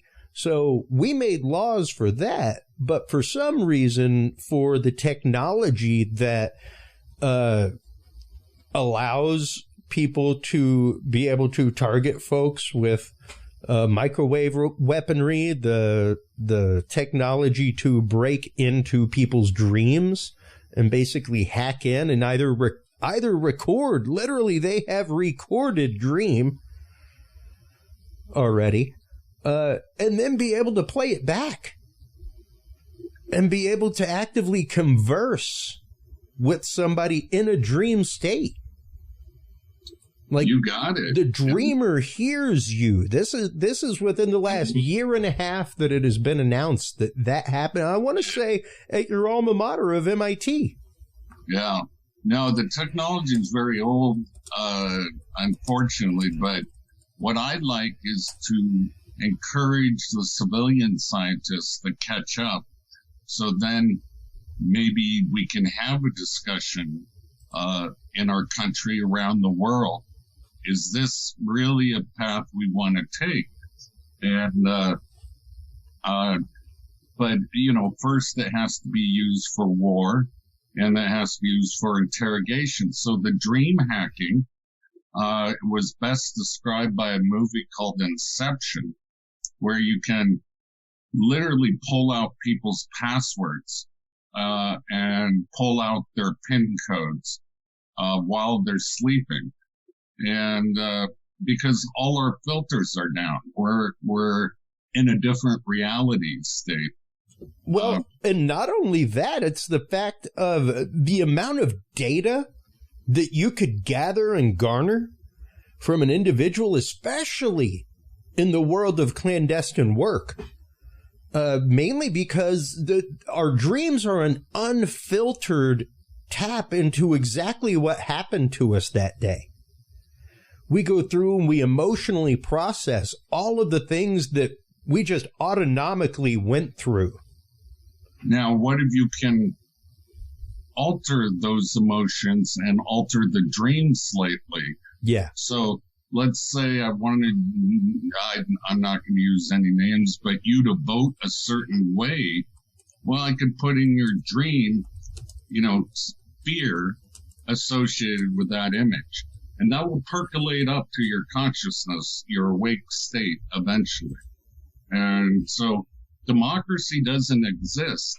In fact, with this technology, you want democracies in order to have a technocracy. And it's or whatever term you want to use. But it's scary because this is being squelched so much in the media. And it's only coming out now, but people don't understand the technology or it's in disbelief. I have free will. I have my own agenda. I can't be hypnotized or influenced. And they're wrong. And they're just simply wrong. Yeah. And you may not be susceptible to a stage hypnotist. Exactly. However, I assure you, given enough subliminal message with binaural beat going on behind some music that plays in your office every day, I bet within a week I could have you craving pepperoni pizza twice a day. Exactly. Guaranteed. It is not difficult. When you combine a couple of technologies like the Monroe Institute work with binaural beats and things like reverse speech and other subliminal techniques that are out there. Yeah, you get into the philosophical realm of what is a human being. There is no firewall for the human mind because we are learning creatures. And so what, are you going to grow up in a sensory deprivation chamber? Yeah. No, it's part of our very nature to be influenced. So it's very difficult to think of what even a firewall would represent. Turning off your television? Okay, maybe, but... Yeah. Well, and, even considering the statement that you just made, we crave to be influenced. It really does speak a lot to the algorithms out there of Facebook, Twitter, all that kind of stuff. We forget that Facebook, and hey, I leverage Facebook, man, like crazy. I leverage Facebook. I am hashtag shameless in my leveraging of Facebook. All right. However, he's a Harvard grad, and I call them every name in the book. So, and I've only been in Facebook prison probably 4 or 5 times. well, and it it's funny because people forget the fact that the Facebook got their initial round of funding from In-Q-Tel.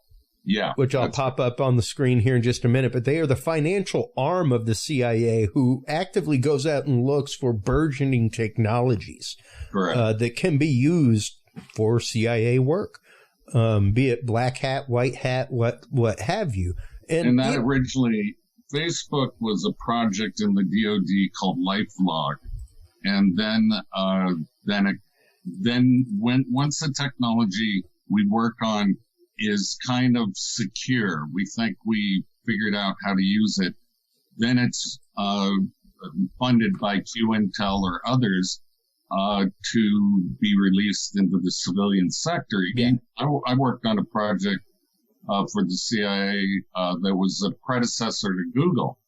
And again, that's another one that we had to make sure everything, we know all the possible outcomes. Well, now with mind hacking, brain hacking, literally phone calls from brain to brain at the speed of thought and transmitted at the speed of light, there are a whole bunch of issues we got to work out.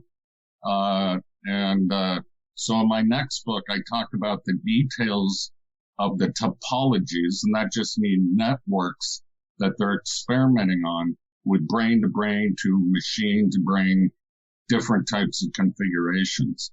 And that's people will think, oh no, that's science fiction. Well, you go to Duke University, they do physical brain implants with monkeys, and they can solve problems as a single mind and a hyper intelligence that a single monkey cannot do.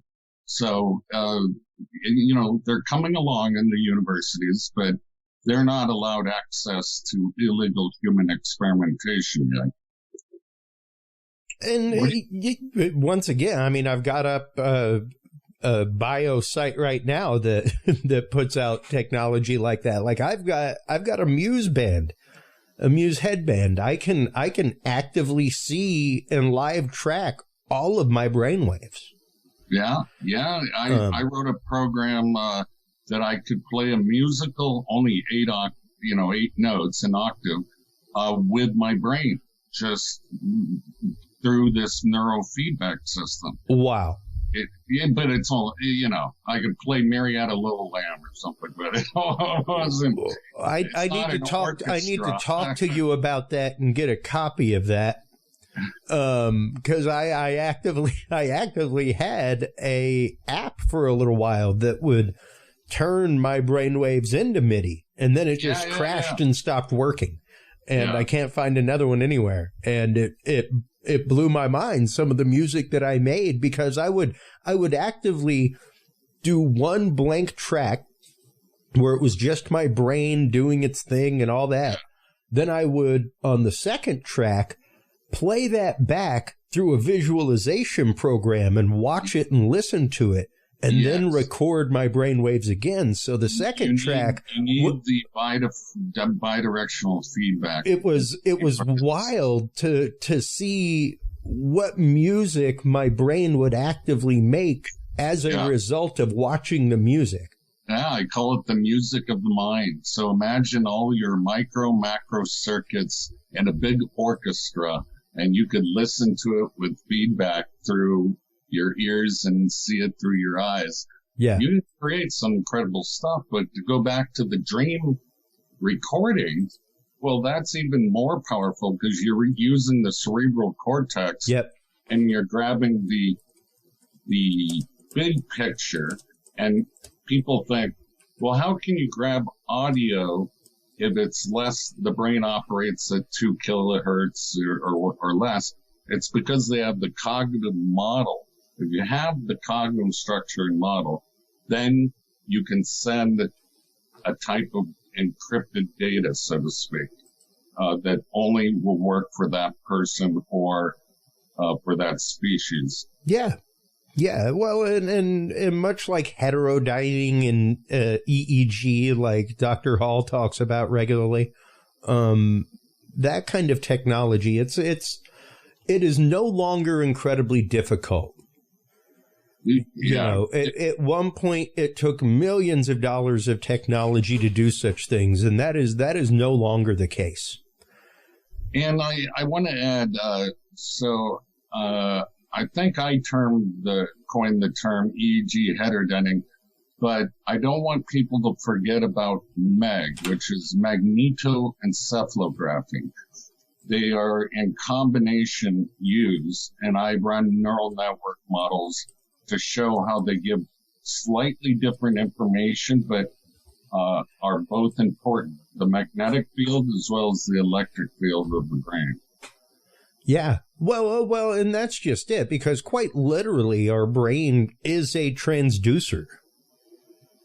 So much like it can send a frequency, it can receive a frequency.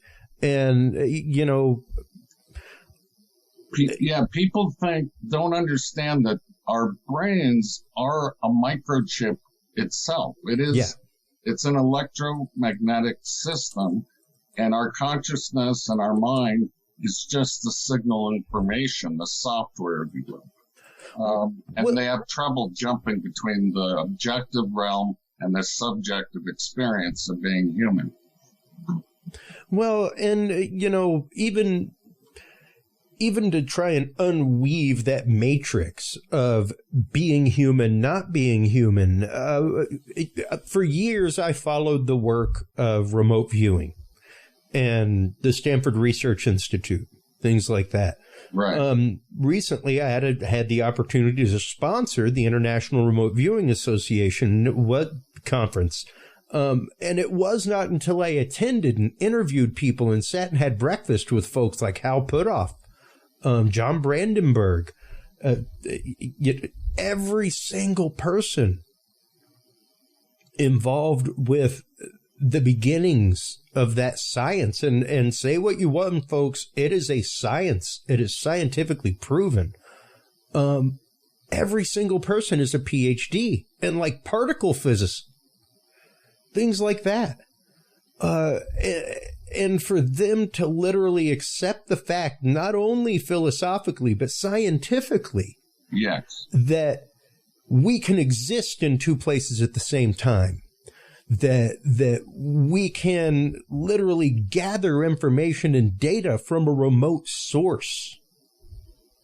So we are bathed in the Earth's magnetic field. That is the common field, as well as from ground to the ionosphere creates an electric field. And most high energy physicists would say that's all you need to turn the Earth into a gigantic MRI machine.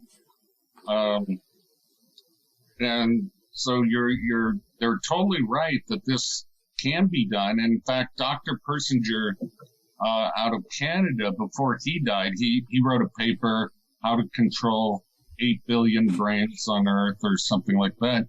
He sent me all his latest papers right before he died, and his scientific language was odd, but he was definitely onto something. And so I felt very privileged that he did that for me. Well, and to see that kind of data, even yourself, at the advanced level that you're at, I understand a lot of these things in a very glazed over aspect and can connect dots in my brain between technologies and how they could work together and cross paths. That's all I can do. I literally, just so you know, folks, all these books in the background, there's like another shelf just as big over on the other side. Sure, I've read them. I hold no degree, man. Like... Life is about learning. A lot of people go to school for 8 years. Most of them are called doctors. However, the information is out there. It is now public knowledge. These things are all the things that I've been bringing up. MIT, everything else, that is within the last year. So this is all active research based on things that have been going on for decades. In fact, the U.S., I get Department of Defense, memos and newsletters and stuff. They're banning companies from China that are working on brain technologies and mind control. So China's very big into it as well, because this is the next frontier, the next network of hiving everyone's mind together into some kind of network or unit. And that's my next book is called The Birth of a New Species. And it's the volume 3 of Secrets of Cyber and Cybernetic Warfare Revealed. And it's very much what's going to happen. Now, I'll look like a prophet, but I'm actually speaking as a historian in the book. Well, even speaking as a historian in that, right, there is once again a panoply of stuff out there. And when you look at not only the research that you have done, the work that you have done, the algorithms that literally you helped write, that were the foundation of so many things that are out there and used now. You know. Yes, but mine was, and you're making me feel guilty. Mine. Don't feel guilty. You did work, man. What the monsters who paid you did with that work.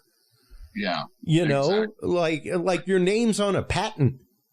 That's it. It's not like you got paid like gobs of money from the patent. No, that's not what working in a lab is about. Just so you all know, like your name gets to go on a patent, but the lab that you work for makes all that money. You make your rate. Yeah, well, and some of the agencies, they don't allow patents. Precisely, because if you patent it, then, number one, now it's public and they don't have a 10-year jump on it, which is what they want at a minimum is a decade jump on the technology. Minimum, yes. So just so you know, anything that you see that flies overhead, folks, like that was at a minimum developed 10, 15 years ago. Most computers that you were pulling off the shelf, that technology is now 10 years old. So true. And the average consumer doesn't realize that, and just so you understand the web, I think it was 2012 that the head of Samsung came out and said, yeah, there's microphones in your TV and they're listening to you. That's how we push, ads in your local area for things that you like. Programmatic advertising. It does make me giggle when the conspiracy theories end up being true. Well, sometimes life is stranger than fiction. Even be it science fiction. And on that note, to go back to the full-on topic of targeted individuals, because we of course have quite a few that listen to the show and are involved in our online communities, and I pray for every one of these people because their life has been so interrupted.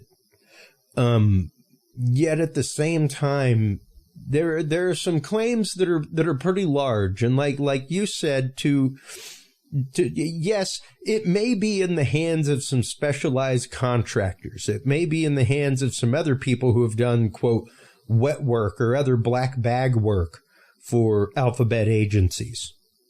Granted. However, there's quite a contingent of folks, and I'm no expert, I don't know, but who claim Masonic involvement with the technology, who claim to be targeted by Masons, claim to be targeted by the New World Order, things like that. I've interviewed over probably about 2,500 people. Wow. And I've heard every story you could possibly imagine of who they believe is behind it. And that's just part of the psychological warfare. You don't want them to be able to point the finger, this country, this government, this agency specifically. A lot of them say it's Satanists or witches or demons, from another realm, or things like that. And I believe, I'm probably going to get a lot of slack for this, but as will I. As will you. But no, it's like allowing atomic weapons in the hands of civilians. We're not going to allow it. Yeah. And that's my final stance on the issue. Then people say, well, they put me on a list because they have military contacts and things like that. That I can't really comment on. The only thing I've found in common is it tends to be the outlying thinkers. Now, all governments want to herd or shepherd the people. I mean, government in Latin means governor, to steer, ment of the mind. So mind steering, mind control. So it surprises me when people think that some group like Masons are behind it and they have secret club and they have these secret weapons and they're targeting non-Masons or, yeah, it doesn't make any sense to me. Well, and same. And hey, I'm a 4th degree Knight of Columbus. I'm sure some of the people I'm sure some of the people involved with this scheme going on with all of this tech are Knights of Columbus, but that doesn't mean that the Knights of Columbus are targeting you. Exactly. The two don't necessarily shake hands in that logical step. Yeah. Well, what do you think about, I get a lot of flack because I don't, I already went to Congress, realized the legal system, legislature, human laws are all just bull. Yeah. And unless you have someone who can or are willing to enforce it, the Constitution is what's supposed to be protecting these people. You don't need more laws.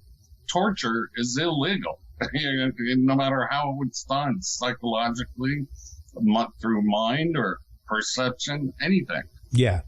So I don't think more laws are going to help. It might help bring awareness, but I think it's just public awareness, and when it happens to them, if they reach the Pentagon document says a revolution can happen if something so atrocious, we do reaches 6 to 8% of the population.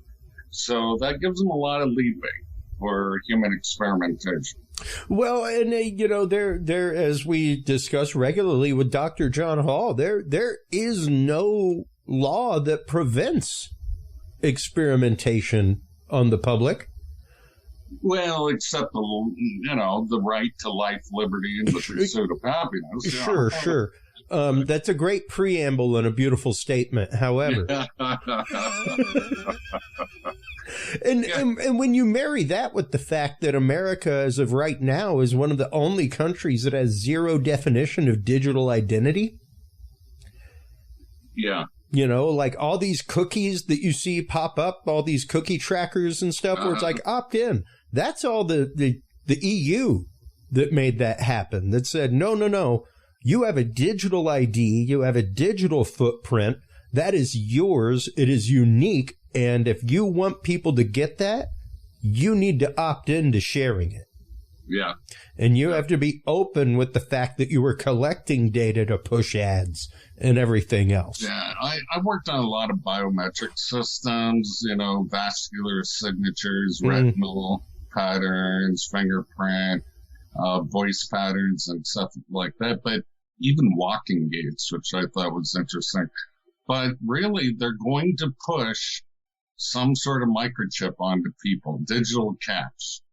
And everyone said, no, they'll never do that. I think it's closer than they think. There has been some incredible technology, even what you're talking about right now, the new surveillance technology in China can recognize a person by their gait, by their walk, and out of a crowd of thousands, Yeah, and even if you use Doppler radar, people have unique heartbeat signatures and breathing patterns. So you can get somewhat of a recognition system identification from that. But you combine all these different methods that I mentioned, it becomes incredibly accurate. So that's without a microchip. Now imagine if you could put or use the body's natural resonance signatures, biomagnetic and electrical signatures. Sure. You got, you know who the person is. And that's, maybe that's good. Maybe that's bad. You can pick it up right here. Yeah, well, then, yeah, we carry everybody's already carrying the device to do it. Yeah, that was the beginning. It's going to get much worse. When that's like implanted in your brain. You can put in voice stress analysis. You can put in all kinds of things. I remember a conference that I worked when I first moved to Austin. It was in 2012. It was a white hat hacking conference put on by the University of Texas. I remember there was a lock-picking demonstration. There was one guy. That was the first time that I saw somebody live hack on stage, and he hacked in to a home computer via a Bluetooth-controlled light. Oh, my goodness. And this was like in the early days of like, oh, I can change my lights with my phone, you know? And yeah, with that Wi-Fi and Bluetooth-enabled light, he got into the actual computer on stage. That is... it was pretty incredible. And to see that done live was like, wow. I accidentally, and I'm not a white hat hacker. I'm not a hacker at all. But I accidentally hacked into one of the top 5 banks in the world. And wow. I wrote to them. Well, I called them and wrote to them, and they immediately fixed it and sent a thank you letter. But I kind of threatened them. I said, "You don't fix this, I'm going to release this." You know? I'm going to let everybody know you're back door, they guys. Fixed it right away. But you would expect they'd have better security, and it was truly by accident that I discovered it, you know. Well, and that kind of hack and work is done regularly now. It used to be something that, you know, every you know, maybe 1,000th coder was into. Yeah. My God, man, I've seen audio engineers I know hack into people's Wi-Fi systems. Like while they're engineering a show, just because like they're bored and that's their jam. You know, like I like finding people's Wi-Fi hotspots on their phone and just cracking into them. See, and it's like what the what? Well, I know. It's like, I tried people's doors and I found a door that wasn't locked. So I walked into their house and, you know, I just think that I'm not into the hacking thing, you know? Yeah. I just think that's too much of an invasion of privacy. And you can, you know, mess with people too badly. And, well, so, and with that being said, and with the brain hacking being said, and with targeted individuals on the radar and now in the public eye with Havana Syndrome, what can those that are targeted, those that are affected by Havana Syndrome do? Now, granted, those affected by Havana Syndrome have been hit with the, quote, immaculate concussion. They actively show soft tissue brain damage. Yeah, and unfortunately that can't be repaired. There is no repair for that. However, for these neural weapons, think of it like Star Trek. There's a stun, there's a concussion, or there's a kill option. You know, it's dial-in lethality, as the military calls it. And unfortunately, those with the true concussion damage, it's going to continue and get worse. And so what can they do is hopefully, if they're civilian, keep going on shows like yours or others. And Dr. Len Bear he got one of the first diagnoses of Havana Syndrome as a civilian, and he doesn't get compensation necessarily for it, but it's a start for all the people that have been affected over decades, and to get help. And the other problem is, though, if everyone got $1 million for compensation, it would bankrupt the United States. So that's why they've limited to just the people who are actively on duty as for the U.S. government. But that's hardly fair. It's two classes of citizens, basically. Well, yeah.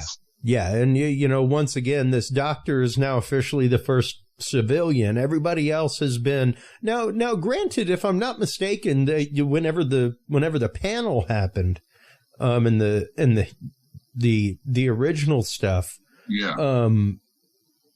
if I'm not mistaken, there were stories of some of the ambassador's children who may have been affected.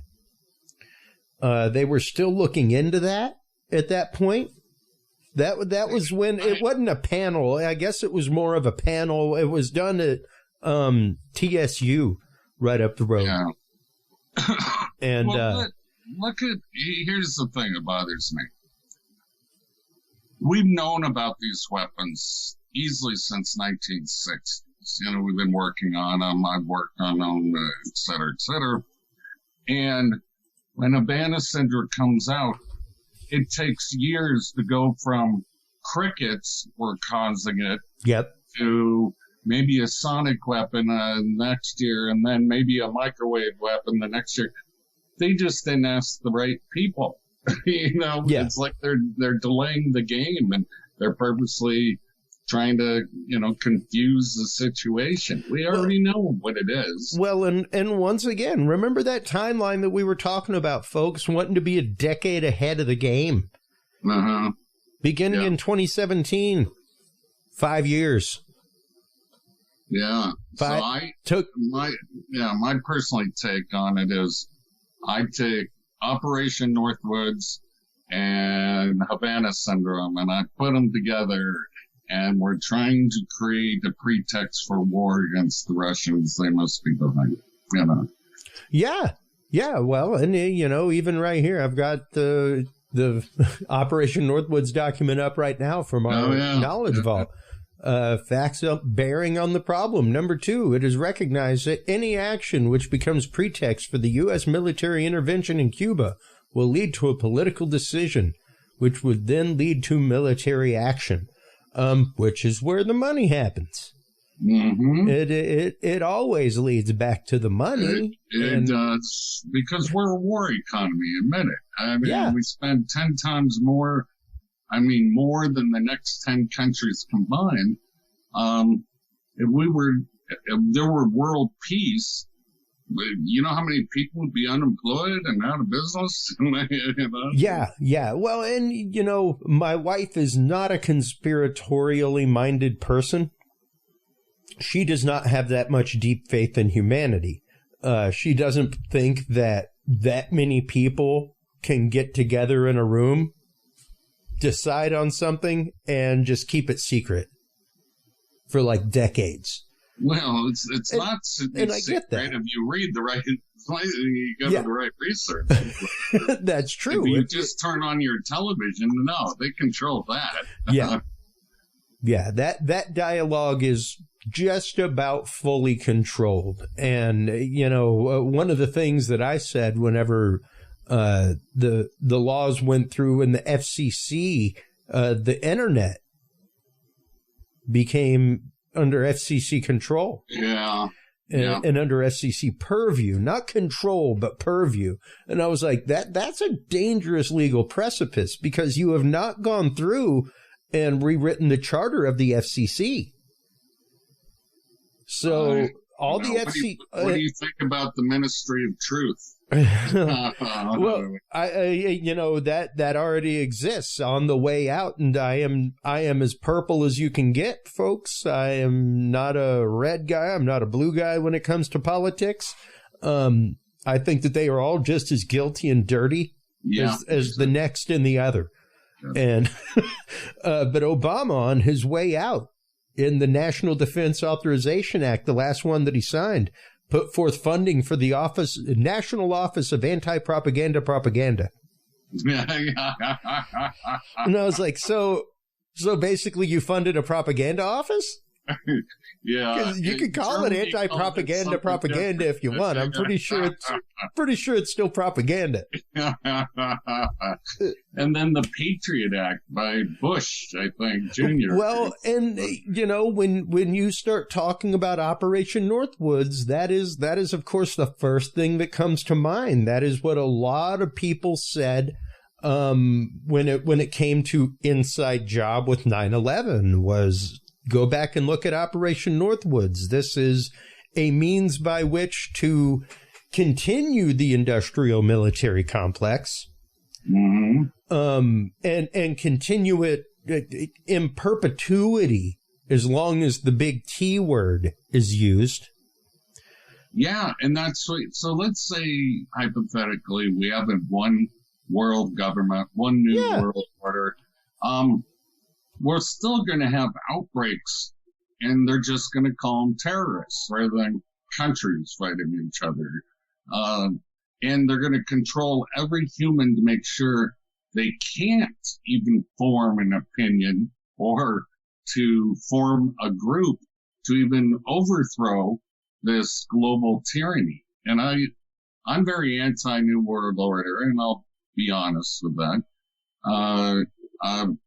I do see mankind eventually getting along, but not the way it's being rolled out.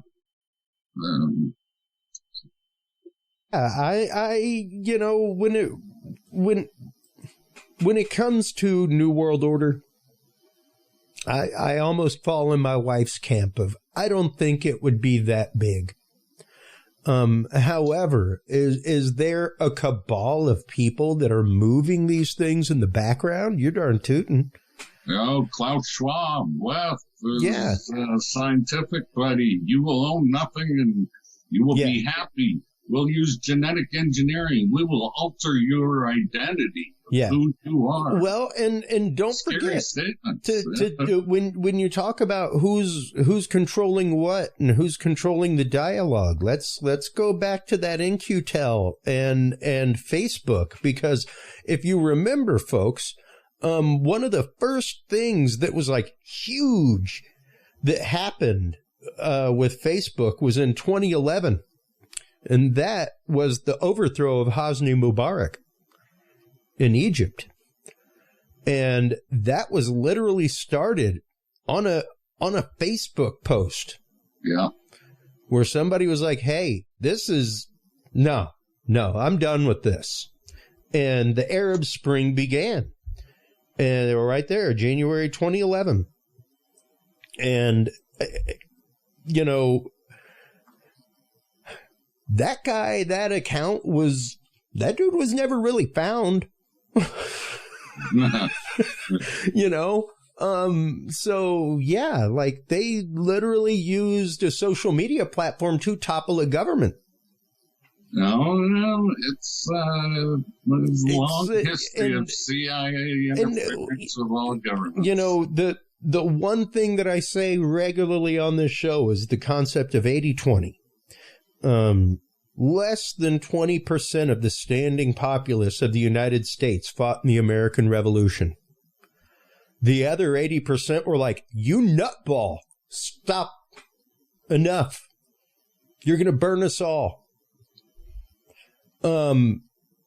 So, it doesn't take convincing the greater percent of a population. It doesn't take, and even when you're talking about a means of control, it doesn't take a mass number of people. No, it does not take an overwhelming majority. This is not a court case. Yeah, the Pentagon document said if 6 to 8% of people become aware the revolution is quite possible. So it doesn't even need to be 20%. You know, That's it.